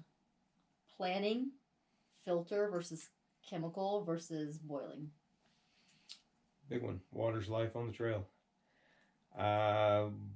We use the Sawyer Squeeze filter, which is a great non-mechanical filter. There's no moving parts here, so simplicity. The Sawyer Squeeze filter is one of the biggest choices on trail by a lot of thru hikers versus the pump style filters we've used in the past. They work well, they're heavier, and they have mechanical moving parts, so something can break. Whereas the Sawyer Squeeze is just a solid filter. You just squeeze water, push water, or gravity feed water through the filter, and presto, it's down to 0.1 microns, which is about as good as any filter is going to get for this. It's not like a third world country where you need even more. The Sawyer Squeeze is awesome. We have used that a lot, and that is our choice of filter on trail. And that's after using the mechanical style filters. We switched to the Sawyer. Backup wise, didn't use chemicals, didn't take chemicals, don't like chemicals. Probably more of our. But it's a good idea to have a backup. Well, you need a backup. So if it's no chemical, doubt. I would take chemical. I would definitely use chemical. If that's your backup, definitely take the chemicals. I have a problem with it. Sure. Boiling to kill off anything is obviously another form of backup. I would not go there if you don't have to. Of course, nobody wants to go to a backup anyway, but you're going to burn off your fuel that you need for everything else. So, if that's the case, then you're carrying more fuel, so that adds weight. But yeah, you can use chemicals and boiling if it came to it. You can make a fire and boil water if it came to it. We chose to take a second filter. We did. We took the Sawyer Mini. It's a smaller version of the Squeeze. Which has some iffy. A lot of people say the flow rate's not so good. We didn't use it. We haven't even tested it. It was just a backup. It's just a backup. If something happened to the other, we'd have something. It's lightweight. Right. It didn't add but a couple ounces to our pack. The Sawyer works so good that it wasn't a big deal. You do have to back flush the filter on trail or when you get into town, which is an easy, simple process. We did both in town and on trail. But you do not want to allow it to ever freeze. Good point. So don't let your filter freeze. We kept the filter in the foot box of our quilt at night, down by our feet, inside another bag, just in case any residual water. But we kept the filter in our tent at night, in our foot box of our quilt, along with our batteries, to keep everything warm, so it wouldn't freeze. Once a filter freezes, it's done. So you got to keep that safe. It was never that cold during the day that it would be a problem. If it would have been a problem and it would have been that cold, I would have, had one of us carry it in our pockets or keep it close to our body inside our jackets or something to keep it warm, but that wasn't a problem. It was just at night. Yeah. There was several times, obviously, it dipped below freezing, and certainly halfway the latter half of the trail, it was cold enough. It was freezing almost every night. We woke up to frost a lot. But yeah, the Sawyer Squeeze, so easy, so simple. No moving parts, nothing to break unless it freezes. So don't let it freeze and you'll be fine. Our backup Sawyer filter we still haven't even used. So if it's dry and never been used before, it's not going to freeze. It's only because the residual water that once it's been used, it can freeze and break on you. I know some people don't worry about the backup, but I think with water, I think that I would take, I said, even the chemical drops. Yeah, I mean, they're lightweight. They don't weigh anything. Right. Just because. It's not an immediate fix. You got to give it a little bit of time. Right. Yeah. The Sawyer squeeze filter, it's immediate, it's done, it's over. Right. It doesn't take any time to filter 1 liter of water. It's Yeah. really good. Yeah. Um, we used our Sawyer squeeze with the Vecto water bags from Knock, 2 liter bags. Great, great bags. Easy to put water into them. We used 2 bags with the filter in line as a gravity feed system. So when we would stop, we would use one of the bags and fill it up with water. So that's 2 liters. And then we would put the filter in between and then another bag on the other end of the filter and just hang the bag somewhere. And it would filter the 2 liter of water while we're just taking a break and relaxing. Uh, there were times where we just pushed the water through the filter and sped up the process. Uh, but either one doesn't take long. It's really a simple matter. It doesn't take a lot of time to filter that water. Was a really good system to use. The Knock Vecto bags were great, and the Sawyer Screes. That's our go-to filtration system. Um, as far as planning your water, we had a very heavy snowpack last year, so there was water everywhere, even the seasonal streams. I mean, if you look at the small data book that you can get from the Colorado Trail Foundation, it shows you a lot of the water sources, and sometimes there's even more than that. But it shows you all the majority of all the water sources on the trail, and it'll tell you if, it has little pictures next to it if it's a good water source. Sometimes it's a seasonal water source. Sometimes it's questionable at best, seasonal. Last year, we had such a great snowpack that there was so much water on the trail everywhere we went. The seasonal, the questionables, the ones that are always good, everything was flowing. So it's like we didn't have any bad storms. We had plenty of water. It was just the year to go on the Colorado Trail. It was a great year. There was, you think there were areas we had to think about water. Oh, sure. There was, several areas because you didn't know where there are no water sources, or if the water source, it's like a straight creek to Taylor Lake. So we're talking segment 27, 28, or 27. 26, yeah, I don't know. 26 and 27. You got about a 22, 23 miles, I think it is, where there's no known water. Well, there's known water sources, but they're all questionable. So Straight Creek is like the last great place you can get water until you get to Taylor Lake at the end of segment 27. If you look at the Colorado Trail guidebook, it shows a few questionable seasonal streams, and you really can't rely on that.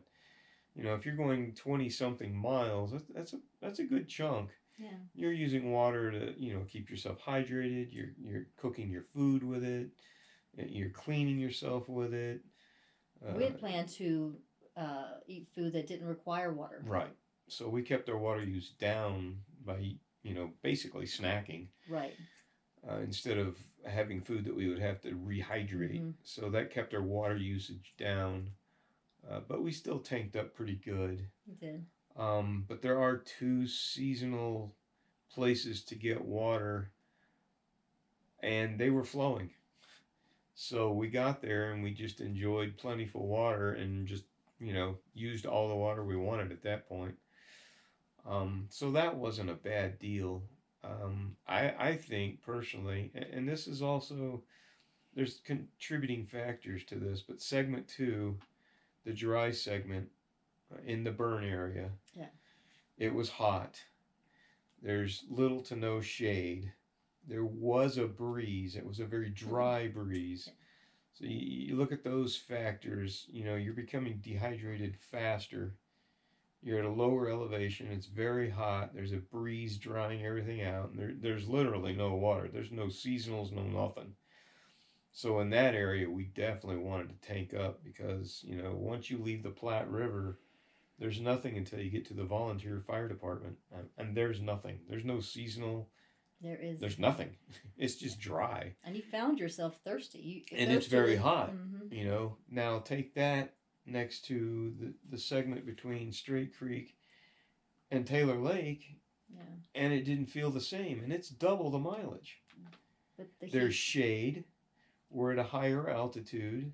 Yeah. We were very accustomed at this point to our needs. We had learned. We learned a lot. Right. We had learned what we needed. And we didn't feel as thirsty in that segment.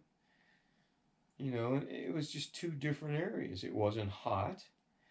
It wasn't a lower altitude. It wasn't real dry. There was moisture in the air. It just didn't feel the same. And it didn't have the same taxing effects as segment 2 did, because segment 2 was bad. I mean, it was hot, it was dry, and you were getting thirsty and dehydrating and sweating a lot. In segment 27, sure, we're sweating, but not a lot, not like we were in segment 2.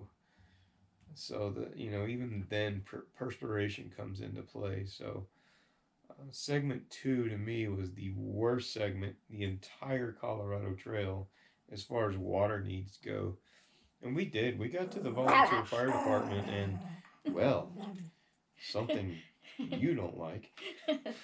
And that's probably segment 2. You didn't like segment 2. Maybe I shouldn't say segment 2 anymore. She did not like segment 2. It's okay. We won't mention S2 anymore. We sat at the volunteer fire department and we just guzzled water like no tomorrow. And we tanked up on a lot of water until we got to our camp area, because, we wanted that water that night. I'm pretty sure we were both a little dehydrated. We were. It was bad. Bar none. It was not our favorite area on the trail. Not even close. So, the Gut Hooks app is a really good tool when it comes to water, because hikers that are ahead of you on the trail will leave comments that, hey, this water source is flowing, and there's always a date, so it shows you, this was 3 days ago, 1 day ago, 2 weeks ago. You can kind of gauge based on that. If it was 2 weeks ago or a week ago, and it was showing it's a small trickle, chances are it's probably not even a trickle anymore. But if it was like 2 days ago and it was a trickle, it's probably still there. It was a great resource. But most cases, you would find that hikers were leaving comments like flowing great, perfect flow, plenty of water. So, at any given time, apart from a few dry sections, you could literally get away with 1 liter of water on you at all times. I think we carried 2. Maybe 1 on you and 1 on me. Yeah. Sometimes I think I had 2 and you might have 1 on you, and we would drink yours first. We definitely would have 1 each. But... yeah, I would say on average at least 2 liters at any given time. And then, later in the day, when we were getting towards camp, if there wasn't a water source nearby, we would go ahead and tank up and get, 4 liters for our overnight cleaning and cooking and the next morning. And, by that time you're down to, 2 liters again, and you're good until your next water source. So I would say if you're planning, 2 liters in between water sources is good.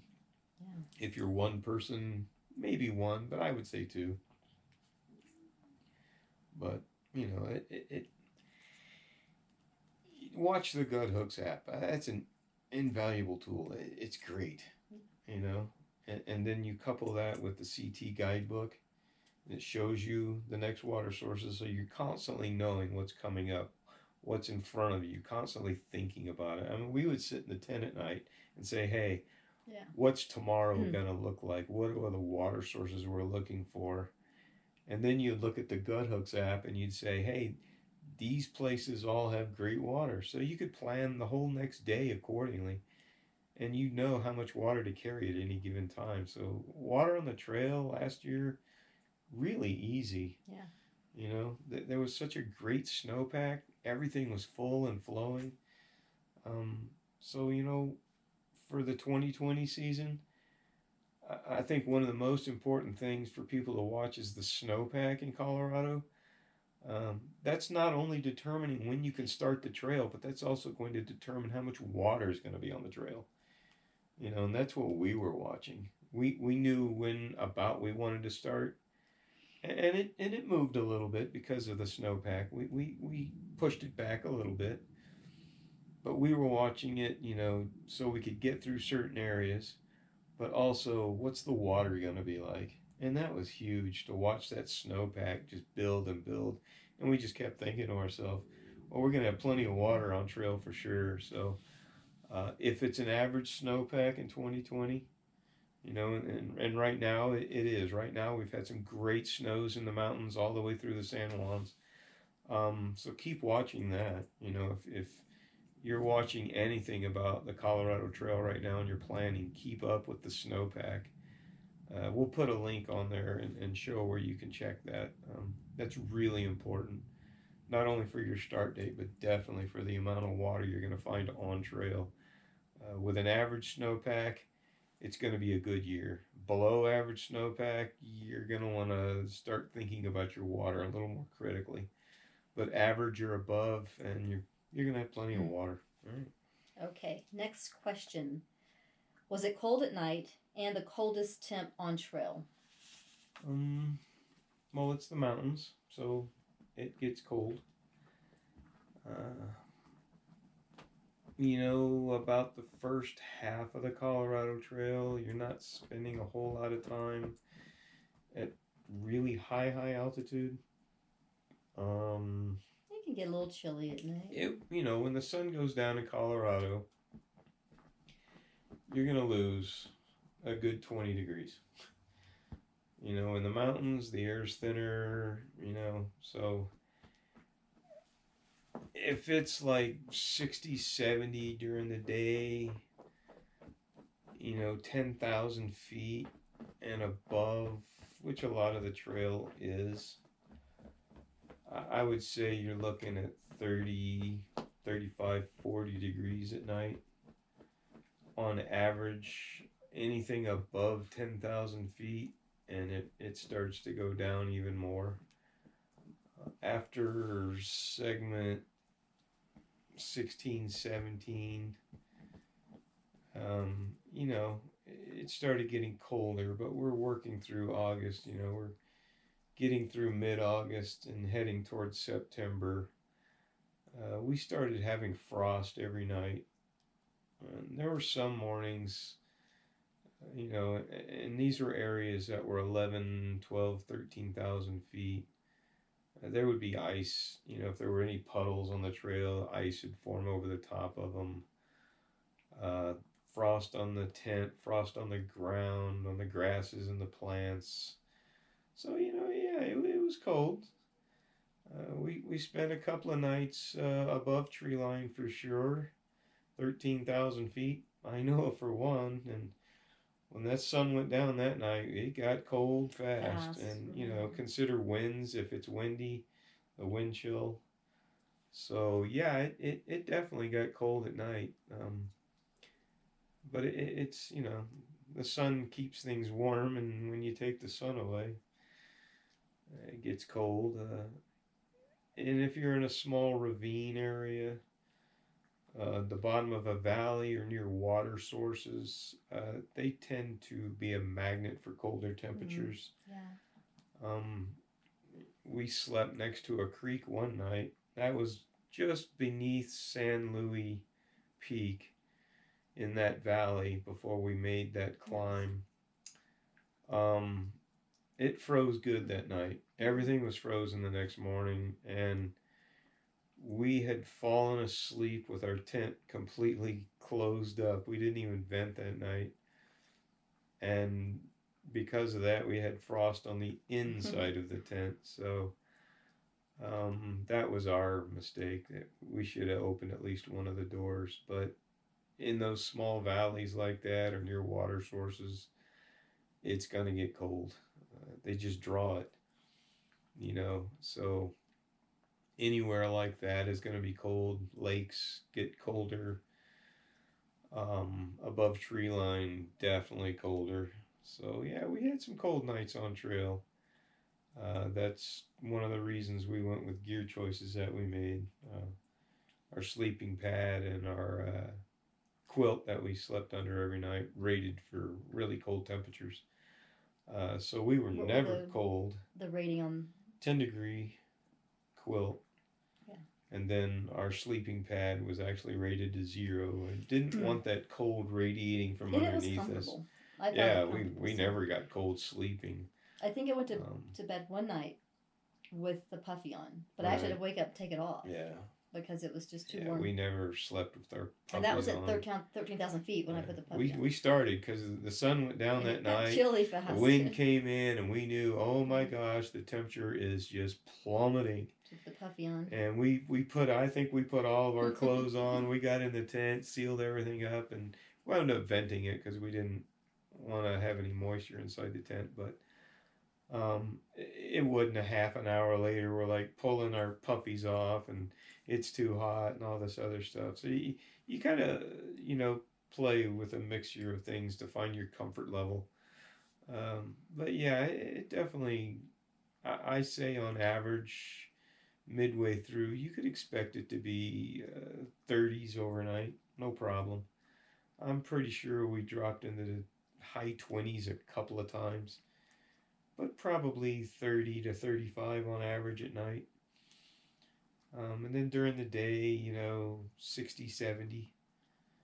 But a majority of this was 10,000 feet and above. You get below that and it's 40, 50 at night and 70, 80 during the day. It just depends on where you're at in your altitude. But anything above 10,000 feet, plan on it getting cold at night. Below 10,000 feet, not that cold. So, but we had the gear for it, and it was never a problem. We were always comfortable. I'd say the coldest we ever were was first thing in the morning. You've been all snuggled up in your tent at night. You're all warm and everything. You got to force yourself out of the tent early in the morning, and it's a shock. But, you get all your gear together, and you wear your puffy for about an hour, and you start hiking down the trail. You warm up, and the cold goes away really fast. So it's just that initial shock in the morning was always kind of like, woo, yeah, this is cold.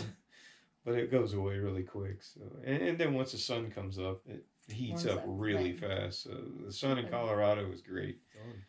Okay, next question. What worked for dividing weight between the two of us? Well, that was kind of a simple matter, really. And it was an original plan, considering having Mia with us through the whole trail. We knew that at any given time, if you had to put Mia in the front pack, you were going to, have 6 extra pounds immediately. And between that and the packs, we're talking 7 pounds here. Right. Yeah. So your pack weight had to stay down just because of that. So, in a nutshell, your base weight was 10 pounds. And, a bulk of your pack was our quilt. As a 2-person quilt, not a single person. So, this thing, it lofts up pretty good. You could have carried more. We would have had to compress the quilt more. Well, once we knew that Mia wasn't going to go along, right, we could have, because the original, again, everything, my pack was 10 base, yours was 15, and but then I'm carrying Mia, that was another 6, 7, so might have been 16, 17 with her. And mine was already at that stage. And then when she came home, so we could have. So when Mia went home, and we had basically Kenosha Pass to Durango to do, we just kind of went with that. I stuck with, it was 15, 16 pounds base weight without food and water, and you stuck at that 10-pound mark. And that worked. It worked for both of us. It was really comfortable. And like, we said, the quilt, it lofts up in her pack. If you look at your pack on any of the videos, it looks really full, but it's really that quilt is inside there, just expanded. It it's just what it we does. We had a really great system, though. Initially, it took a time, but we got to a place where we each knew what we were doing. So, Right. like, for example, we each had a food bag, an op sack. We each had the bear-proof sack. In your bag, we just put that day's food. That day's food. Only, the snacks and the food for that day would go in her pack, and I would have the remainder of all the food for the coming days. And each day, she would take that day's food, and my pack would get just a little lighter. And I'd have the trash sack. I had a big trash sack that I carried in the back of my pack. So you carried that too. So as we would eat, we'd stick everything in the trash sack, and it was just a cycle. You might add maybe another pound to your pack on any given day, depending on the trash and the food or whatnot. And that would be on the heavy side. But add in water. A 1 liter of water is 2 pounds. So you start adding in food and water, and I think we averaged. I think we called it like 5 pounds or so for food. And then the water kind of would go one way or the other. In most cases, we each had a liter. Yeah. So just 2 pounds at most. We would always drink your water first and then go to mine. We had things like I had the first aid kit. Yeah. I had the potty bag. Right. I had all the certain hygiene. I had the hygiene things. Right. And the first aid kit. Yeah. And so we would always go to mine. I had the trash. Yeah. We had these certain. And it worked well. I had the tent, the sleeping pad, the food for all the coming days ahead and whatnot. The water filter. The water filter. I had the backup just, but it was away, right? And the stove, right. And the pot. So it was a system, and we got used to that system, and you knew where everything was. You didn't want to mess with it, so it was just found commonplace that this is the way it was, and it worked really well for us. We'd get up in the morning, we'd take things, so I would get both food bags, I would go to yours, I'd take the food out for the day, and I'd put it in mine. And that's what worked. And we had this certain pattern that we would do. I'd make the coffee and that sort of thing. Yeah. And we would have this certain system. And, my pack, probably food, water, I was probably 25 pounds. I think in some of the dry sections, I was upwards of 30 pounds at most. But on average, I was probably 20 to 25 pounds. And you were probably, with food and water, you were probably 15 pounds, maybe 20 in some of the dry sections. Really comfortable weights, I thought. Yeah, it was good. Considering when we used to carry 40. And we used to carry heavy bags. Whoa, so. Way too much weight. So that worked out really well. And it was good, It's interesting, too, because we're talking about hiking as a couple. There's not a lot of stuff out there. It's not. Talking about people hiking as a couple, sharing the gear. Now, there is a lot of stuff out there, obviously for individuals, but like people hiking together or couples hiking together, they'll have one sleeping pad each, one sleeping bag or sleeping quilt each. They're not sharing per se.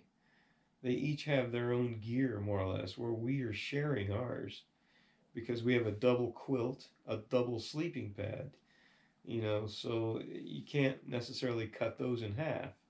So you have to find a good system that's going to work for us both, where we're both sharing that weight in such a way that the gear does get where it needs to be.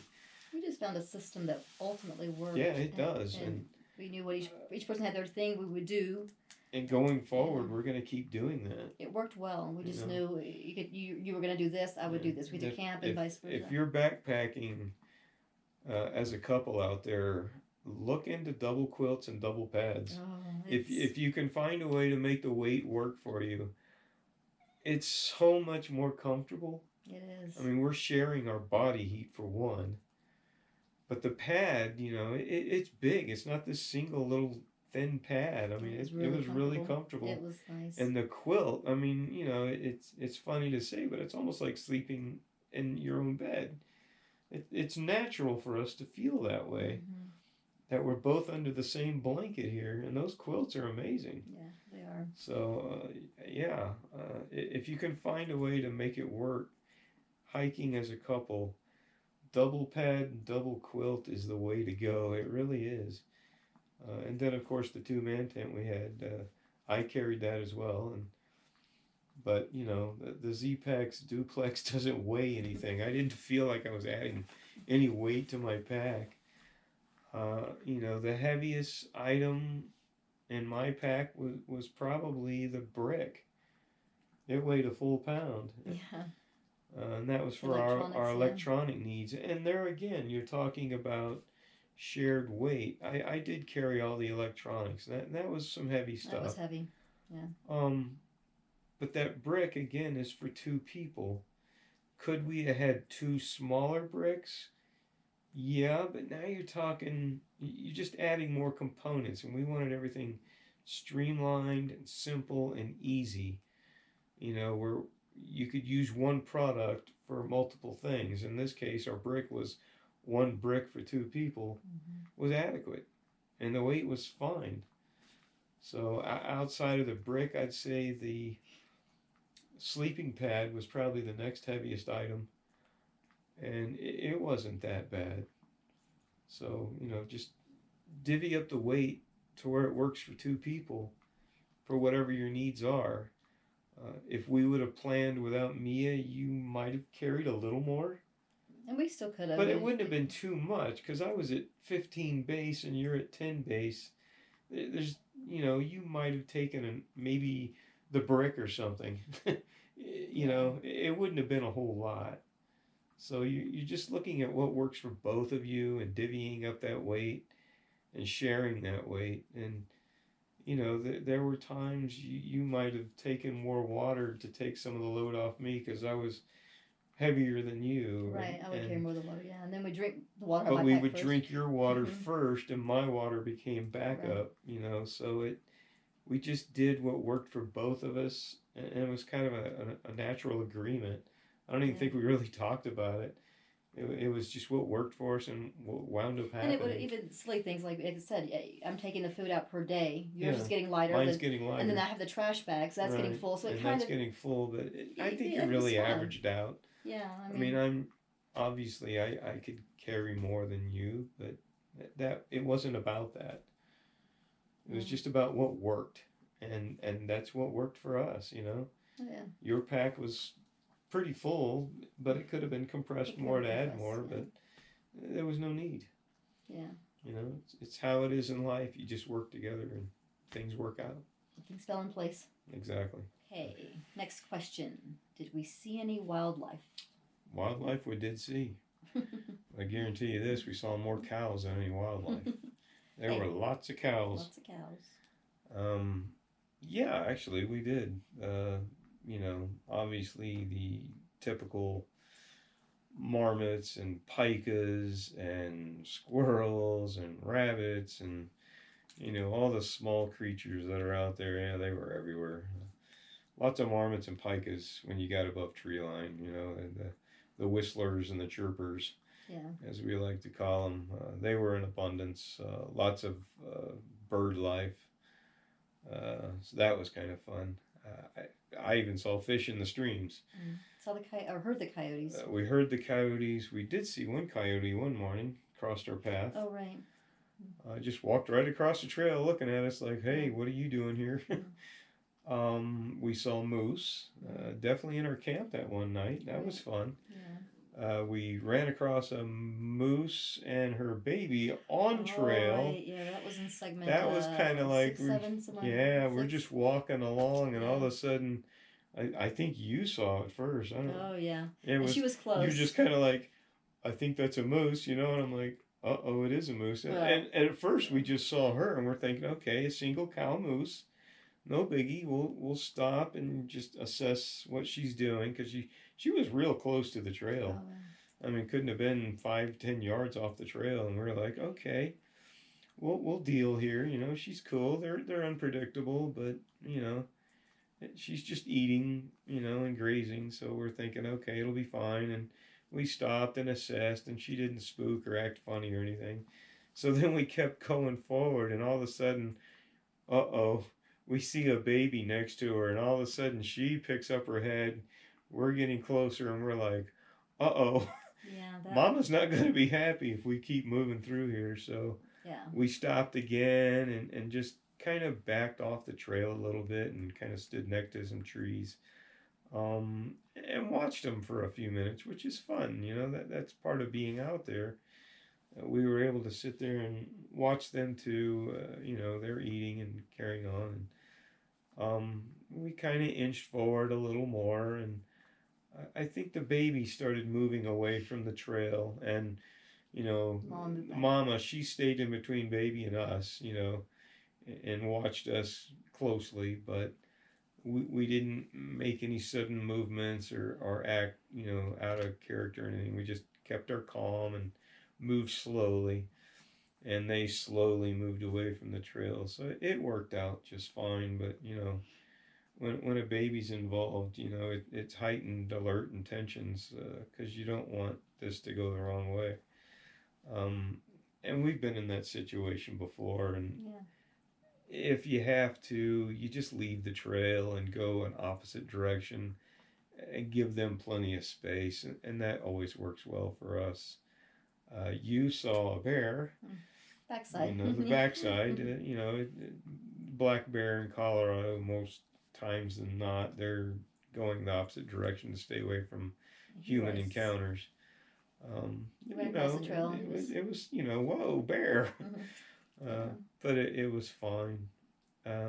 We saw many deer, very healthy looking deers too. I mean, sometimes you see these kind of scraggly looking deers. These deers were very healthy, real nice coats on them.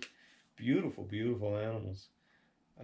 We heard elk bugling.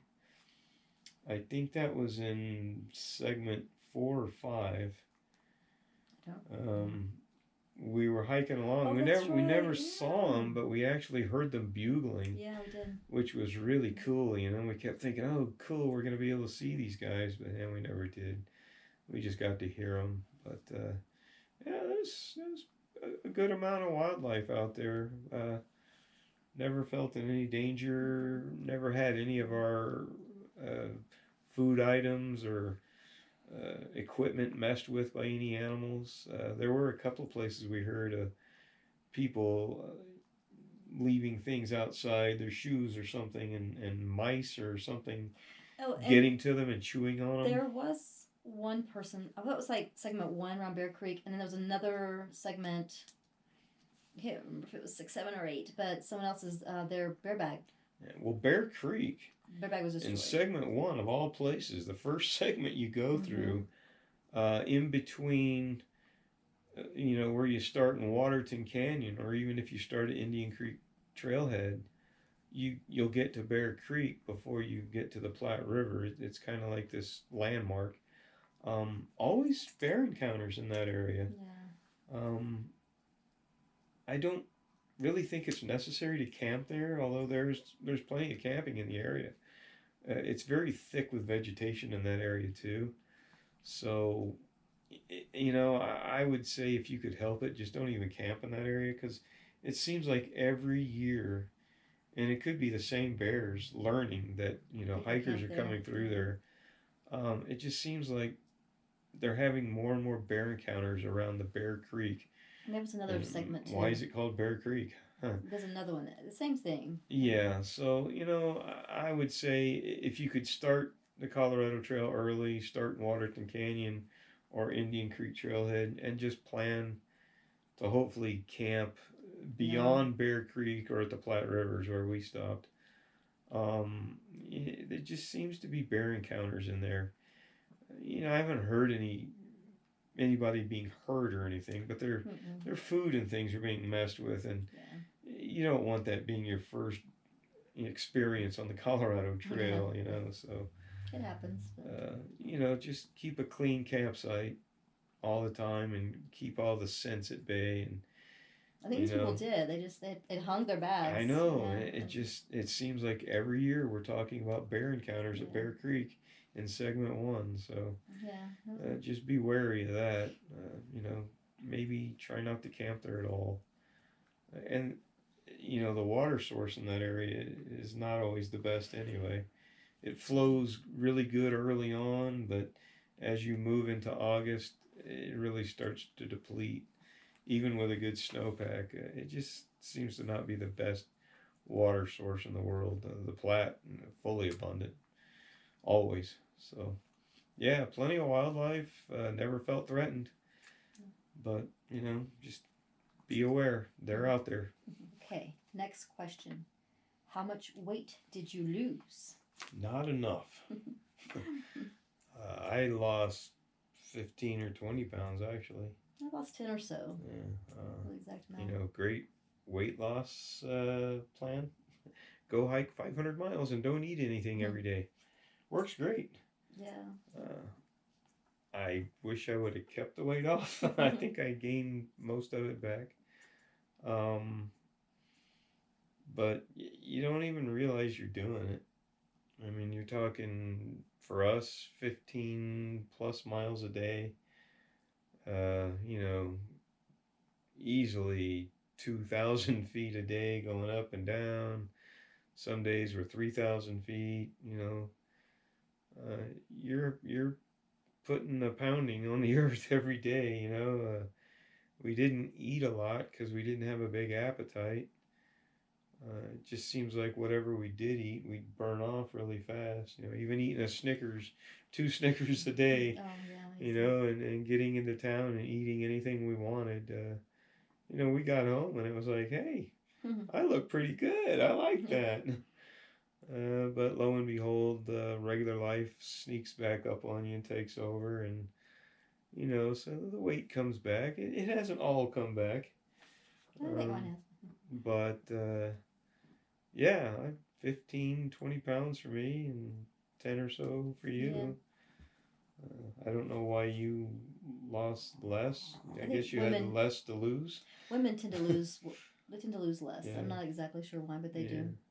So, yeah, and is that partly because we didn't eat, or partly because we're putting out a lot of calories? I mean, I think even if you did eat, you're still going to lose, because I don't think you can't eat the amount of calories you're burning on trail. I just don't think it's possible. I don't think you could carry that much food, even if you could come up with that kind of appetite. Could eat it, I just wouldn't. You couldn't eat it, and you couldn't carry it. I mean, your pack would be like super, super heavy with food. I think the only person we've ever seen eat that kind of food is Hurl Goat. Yeah. That boy can eat. I don't know if he lost any weight. I don't know if he mentioned it or not. He didn't look like he lost any, but he didn't gain any either. No, he didn't gain any. He ate well. That boy's an eating machine. Yeah. So yeah, you'll lose weight. We did. I think most everybody will. Yeah. On average, probably 10 to 15 pounds, I would suppose. If you did the whole trail, through hiked it, yeah, you can look to lose weight for sure. If we could sell this as a product, we'd probably make millions. But it's a bit strenuous, and it's not a magic pill. So yeah, 10 to 15, and I did 15 to 20. I think I need another hike though, because it's coming back. So yeah, it's easy to lose weight out on the trail. So look forward to losing some pounds, or if you don't have any to lose, eat now. Yeah, put some on now. If you don't have weight to lose, bulk up before the trail. Eat a lot. Put on some weight now, and you'll lose it in the course of the trail. Something you can do. We didn't do it. There's more calories and fat, so add like some olive oil to your food. Oh yeah. That definitely will give you more calories. And we took peanut butters and stuff like. We didn't eat a lot of it. I think that people will do that oil. Yeah. That's to their food, and that helps. There's high calorie things you can get, high fat foods that you can get that aren't bad for you. But like I said, if you don't have the weight to lose, bulk up before the trail and give yourself some extra weight now, because you'll lose it. So yeah. Enjoy your weight loss. Okay, next question. If you did it again, Would you do it the same time of year? Yeah, and most likely because we didn't have a choice. um, the Colorado Trail, for the most part, is kind of locked into a certain time of year. Unless you want to take snowshoes and crampons with you, you just can't argue with the high peaks of the Rocky Mountains. You just have to wait until the snowpack diminishes, and that's usually not until at least July. Um, and that's going southbound. If you wanted to start in Durango and go northbound, you'd probably need to wait a little longer because you're going to really high altitudes out of Durango fast. Yeah. So you'd have to probably wait till the end of July, in my opinion. Right. Now, this is all determined on the snowpack too. I mean, we've had some years where you could have started July 1st. There's just been some years where it's been really dry and we didn't get a lot of snow. So, like the question we had on water, it's really important that people watch the snowpack in Colorado throughout the trail down into the San Juans and up towards Denver. An average snowpack year, your average start time is going to be, those 2 middle weeks of July. And we really don't know how much snow we're going to get, even though right now we're at average or above average right now here in January, almost February now. Our spring snows are huge. Yeah. I mean, you could go from below average snowfall through the winter months and get into April and March, and all of a sudden you're above average because you just keep getting walloped with these huge snowstorms. So, you really need to pay attention to the snowpack in Colorado to determine when you're going to do the Colorado Trail. But on average, everybody's pretty much in the same boat here. We opted to start the last week in July. I mean, mostly because, with the company, you have to bid your vacation, for the following year before winter really gets underway.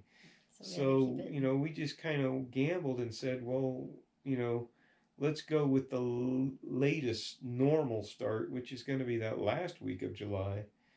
And that worked out. We could have started, in that third week and maybe even the second week of July.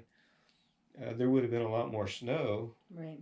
And we had a huge snowpack last year too. So yeah, a lot of it depends on the snowpack. And if you have to plan because you're locked into certain parameters, you can go with a mid or later July, no problem. We opted for the last week of July and all of August, and even, provisioning even for the first week of September. And we finished the first week of September. And we did, yeah. Would we change that at all?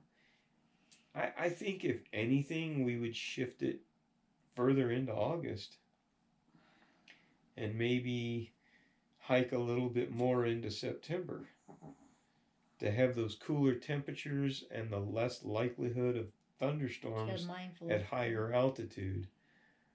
But the further into September you get, now you're dealing with colder temperatures and shorter days.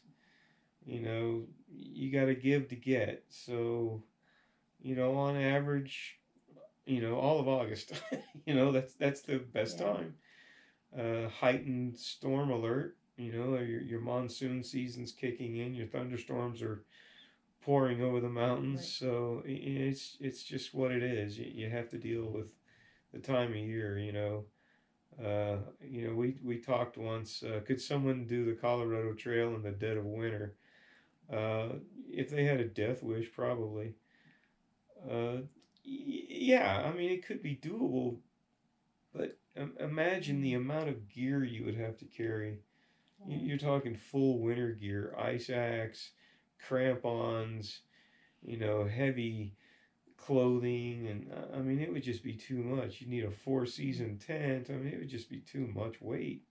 But sure, you could go any time of year, but to realistically do it and enjoy it, you know, last 2 weeks of July through August, and if you want to go beyond that, the first week or two of September. Uh, if you got any further into September, you're gonna gain some beautiful fall colors. That would be cool. But shorter days, colder temperatures, and the further you go, the less amount of water is going to be available too, because that runoff is going to stop. Right. Yeah. And so, It's would we do it another time of year? No. It's pretty much the same time of year for everybody. You're talking the last 2 weeks of July and August is just about the only realistic time of year to do this. But you could waver a little earlier, a little later, sure, but not by much. I don't think we would change much of anything. If anything, maybe start August 1st, that first week. Yeah. And slide a little more into the second week of September. But we wouldn't really change. Maybe by a week is about it. You realistically can't anyway. So enjoy your hike. Get out there and do it. Okay, so we got a few more questions here. They were kind of late incoming questions to us. Well, what was your favorite part of the Colorado Trail? Did you have a favorite? It's kind of hard to narrow down. It is. I mean, some people want you to say, what was your favorite segment? Or what was your favorite, mile of the trail? That's a little too hard. That's hard. It's like asking us what our favorite song is from our favorite artist. Good luck. They're all good. That's why they're our favorite artist. Well, did you have a favorite part of the trail? I think we talked about getting down to the San Juans. Yeah. In general was.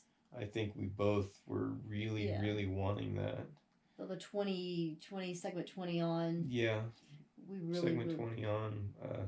I think like 19 through say 27 was the most enjoyable. 19 was a little tough with the water and the cows, but it was. But 19 was But definitely 20. Yeah. I mean, kind of the build up where you're going up to San Luis Peak. That's 20. Yeah, and this. And between that valley, when you enter that valley and you're climbing up the valley to San Luis Peak, and then on the backside, all the way through to the Kennebec Trailhead at the end of segment 27.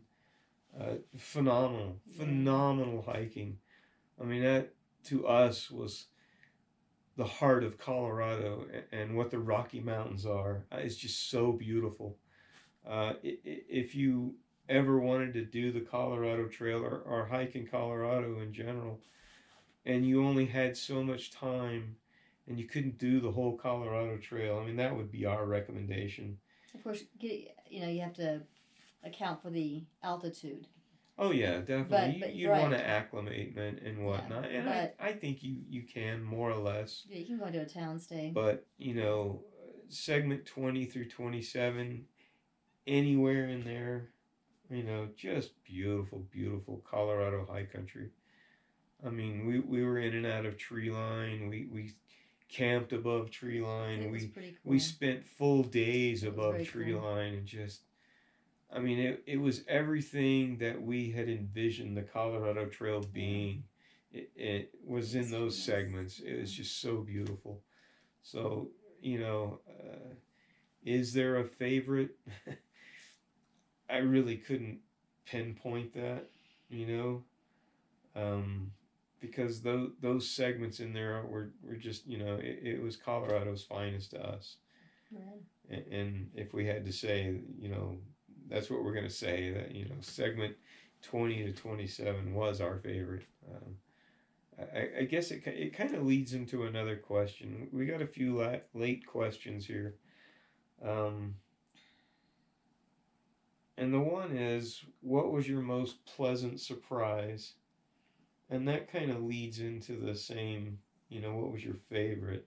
If you could pinpoint something that you didn't anticipate that was a surprise on the trail. I don't know if I'd say it was favorite. I mean, but well, you're not gonna say it's your favorite, but it was a surprise to me. It's just something that you didn't anticipate coming your way, and that just took your heart and left you just going, wow. It was. I didn't see that coming. Segment 25, I believe.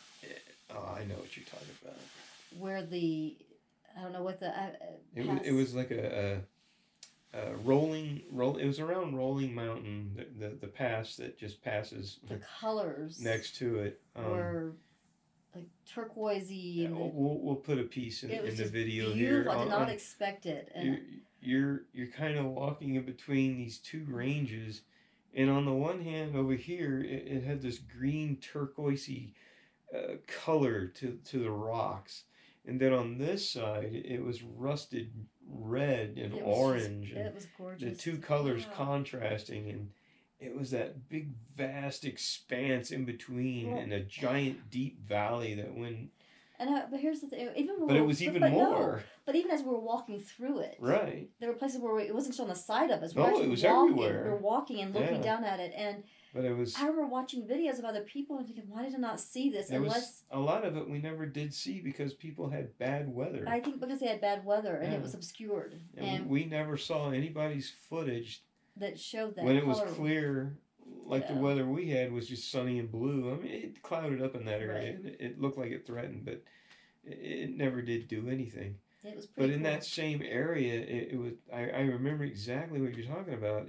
It was this buildup coming up to that area, was beautiful. We broke tree line, and you were just in this alpine bowl. I remember there was this big stretch of snow we had to walk through on the trail, and then there was just water everywhere, and all of a sudden the wildflowers.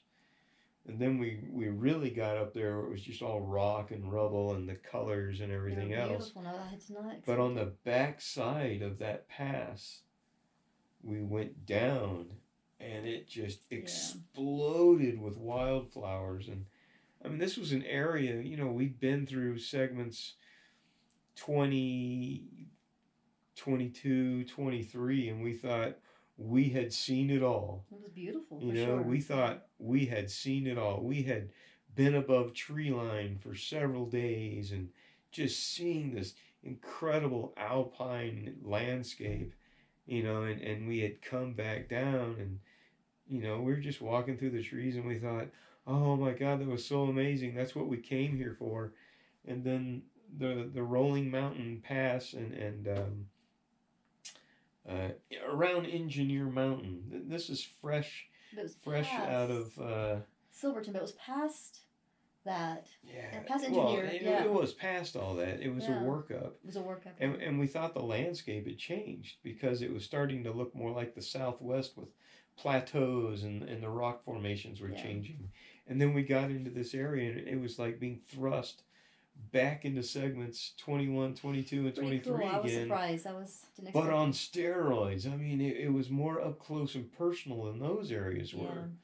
It was just really amazing. I know exactly what you're talking about. What about you? Mine was in the previous segment. No, in the following segment. In 26? In 26. Because now we had passed that and we were thinking, wow. Now we've really seen it all. And we were really focusing on Indian Trail Ridge. Yeah, we were. And Taylor Lake in 27. And we thought, okay, we're past all this incredible alpine stuff until we get there again. And we just got through what you were just talking about. And I kept reading about Black Hawk Pass, but the only footage we'd seen was a hurl goat again. But he's the only one I remember seeing going through there. And it was foggy and cloudy and spitting and it was really cold. So he couldn't see anything. And he didn't see anything. And I thought, oh, what a bummer. He's going across this, mountain pass and he's not able to see anything. Well, we got there and there was a lot of wildflowers building up. It was beautiful, yeah. And then we got to spend some time with another one of our trail family before we actually started the pass. So it was kind of a personal moment to sit and talk with somebody and, just catch up a little bit and then look at Black Hawk Pass, what you're about to do. And, the whole walk up to Black Hawk Pass it was a build up. Yeah. You're like, what's going to be on the other side?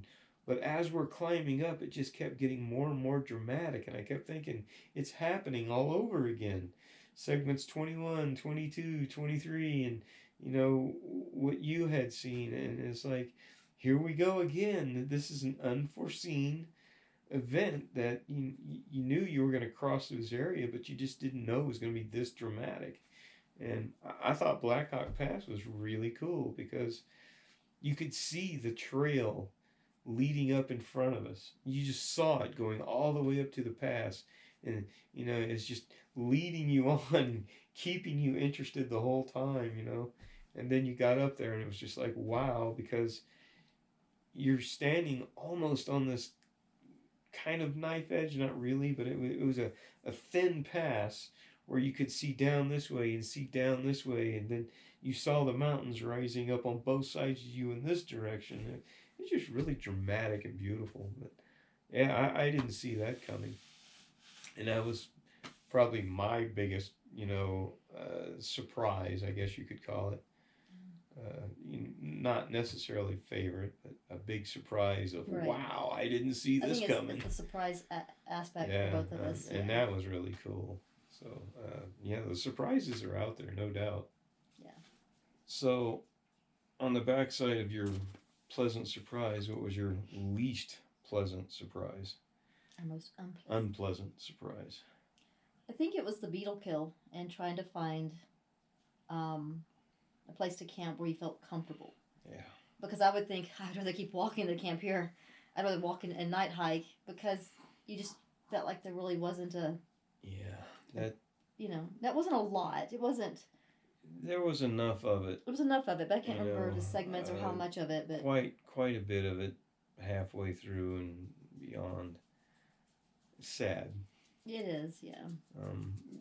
We knew the beetle kill had been pretty bad in Colorado, but we didn't know how bad it was down south, and it was almost depressing at times. I mean, it's a part of the circle of life. Those trees are all going to come down at some point and become part of the earth, and already new trees are popping up. But it's going to be some time before some of those areas are lush and green again. I mean, it's hard to sit there on a ridge line and just look into a valley and see brown. Yeah. Where it used to be green. But hard to camp. You know, I get what you're saying there. Logistics on the trail became tough. It did. Because, we're unfamiliar with these areas, and you're just going off the Guthooks app or the CT handbook on, places that are known camping. And, if you're using that to plan with, it gets hard because you get to this place and you're thinking, okay, we're a mile away from this place that the app says, is where people should camp, or there's known camping in the area. And you get there and there's beetle kill everywhere, and you really just don't feel safe camping there. So beyond the aesthetics of the trail, the safety comes into play. And I guess my most unpleasant moment is going to be yours as well, but I can narrow it down. To a place. Baldy Lake. I wanted Baldy Lake to be what I had envisioned it to be. Yeah. I mean, I probably talked about Baldy Lake before we even put one foot on the trail. You did. That was a stop. Because I'm a sucker for alpine lakes, sitting in small bowls, just at tree line or under tree line with that beautiful surrounding mountains wrapping around the lake. I'm a sucker for those little alpine lakes. And, for the longest time when we planned our hike, I always made sure, we made several plans, but each one of those plans always had us stopping and camping at Baldy Lake. Um, and it was like, towards the end of the day, we're almost to Baldy Lake. We know there's a lot of beetle kill in the area, and we're just hoping, and we needed water anyway. That's the best source of water in the area was Baldy Lake, So we get to the cutoff, and you got to go about a half a mile off trail, and I think it was 400 or 500 feet down, and it's pretty steep little trail. So you got to work to get down there and back up, and we started hiking down there, and it really didn't look that bad going down to the lake. There's nowhere to camp until you get to the lake. And we get down there, and it's like, oh no, there's beetle kill everywhere, and it just only a few places that would be safe to camp at. And mind you, it was still pretty. I mean, it really was a beautiful setting. It just, there was only a few places to camp, and there was a few people down there in those few places. And I think we spent an hour down there just trying to make it work. I mean, we were hiking all over the place, trying to make it work, trying to find a place to camp. And finally, we just finally had to give up and go back up another half a mile, up to 400 or 500 feet. And by then it was getting kind of late in the evening, and we were tired, and I was bummed out. So we took whatever we could find at that point. And it was my big bummer on the trail. It really was. That was the moment that I was, had built up as going to be one of the best places on trail. Wound up being a bummer. Yeah. But I mean, it all worked out. We still got to see Baldy Lake, and it was pretty. But we didn't get to camp there and I don't know, finish off that vision, that I had of camping there, and getting some photographs and we didn't even get a picture, I don't think. Yeah, not even a video. It was just so shocking and just bummed out. We didn't do any of those things, and I to this day I'm like, I didn't at least pull out my phone and take one picture. Oh no, we were so. But, I think we were so taken aback by the. So there's two of you out there. You know who we are, and we know who you are. If you guys took any video or pictures of Baldy Lake, could you just send it to us? Oh yeah. Because we didn't get anything, and we would love to have a picture of Baldy Lake. That would be really cool. And coming from you guys, because we know you were there, and we got to talk, and it was a good time. It would be more personal to see those photos versus something you could just pull off the internet. Yeah. So send us a photo. We know you were there, and we were there. So, that was my big bummer moment on trail. Let's see. We got one more question here. After your training, your preparation, where you prepared for the trail, when you actually started, did you feel like you were prepared for it? You went through all this training, and now we're on trail. Did you feel like it helped you in any way or made it easier? Anything like that? Well, I'm sure the training. Exercising helps, but I don't think anything really prepared me for some of the mental aspects of it. Just nothing's going to prepare you for that. You got to keep going. I would say physically, it's something we do all the time. We live in Colorado, so the altitude wasn't a big deal. I would say that we pretty much have our trail legs as it is. There were some hard times, but you're going to get that on any given day anyway. If you're going from 9,000 to 13,000 feet with a full pack, you know, we did it, and we didn't want to quit. So I would say, because we live in Colorado and hike in Colorado, and we like to go often. Physically, I don't know if any of the, like, we went to work out at the gym and stuff like that. I don't know if it did that much. I wouldn't deter somebody from doing that. Yeah. If you can't get out and hike, then go, to a gym, and definitely go walk stairs. Don't take elevators. Do everything you can. Uh, but I think that's already the way we are anyway.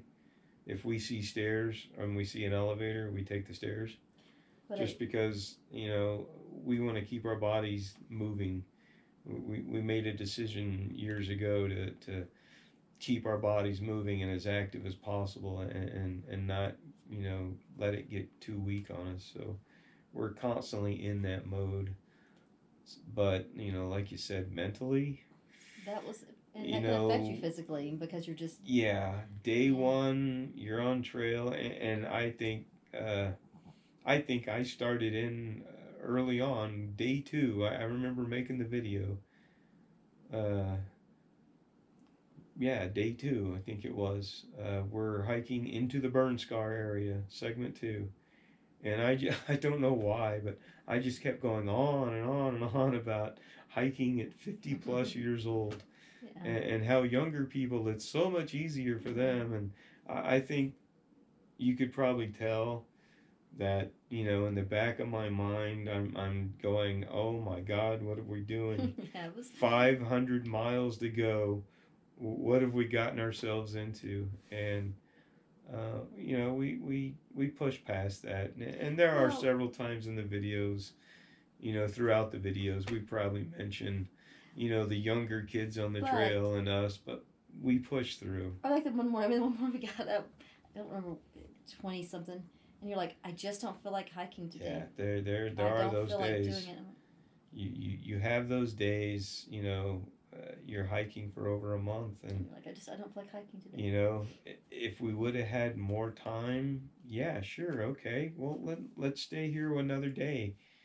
As long as you have the food and water at your disposal, why not spend another day on the trail anywhere? Right, but we need to. Who needs to make positive miles if you're happy and enjoying yourself? But I think I was just kind of depleted in some of those places where we'd gain so much altitude and just constant climbing. That does become a mental factor. I think that was what I found to be the most difficult was the mental part. I think you just wanted a break. There were times. And I think that's why we did the days in town the way we did, so we would give ourselves those breaks here and there. It's hard, and the older you are, the harder it is. and I, physically, I still feel, yeah, no problem. We could go back tomorrow and do this trail. But the mental fight of pushing yourself up some of those climbs, it's tough. Yeah. But there's a payoff, and when you get to the top, you thank yourself, and you feel good about yourself. I mean, we feel so good about ourselves after completing the Colorado Trail as a single through hike. And it was a lifetime achievement, and I'm proud of you for doing it, because you were looking like, are you crazy? 500 miles? But you're so happy you did it, and we have that memory together of doing it together. Yeah. And that surpasses, probably any experience of this trail, for me anyway, is, yes, I personally did it. I'm so happy that, I had this goal and I achieved it and I did it. But the biggest part of this trail was we did it. We share this memory together, and that's the biggest achievement for me, that we were able to do it together, and we'll always have that memory. I agree. Yeah. It's just bar none. So I'm glad, because I did it with that. That was one of my motivations, was you. Yeah.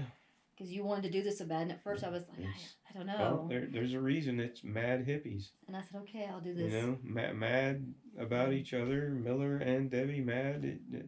It's us. It's a team.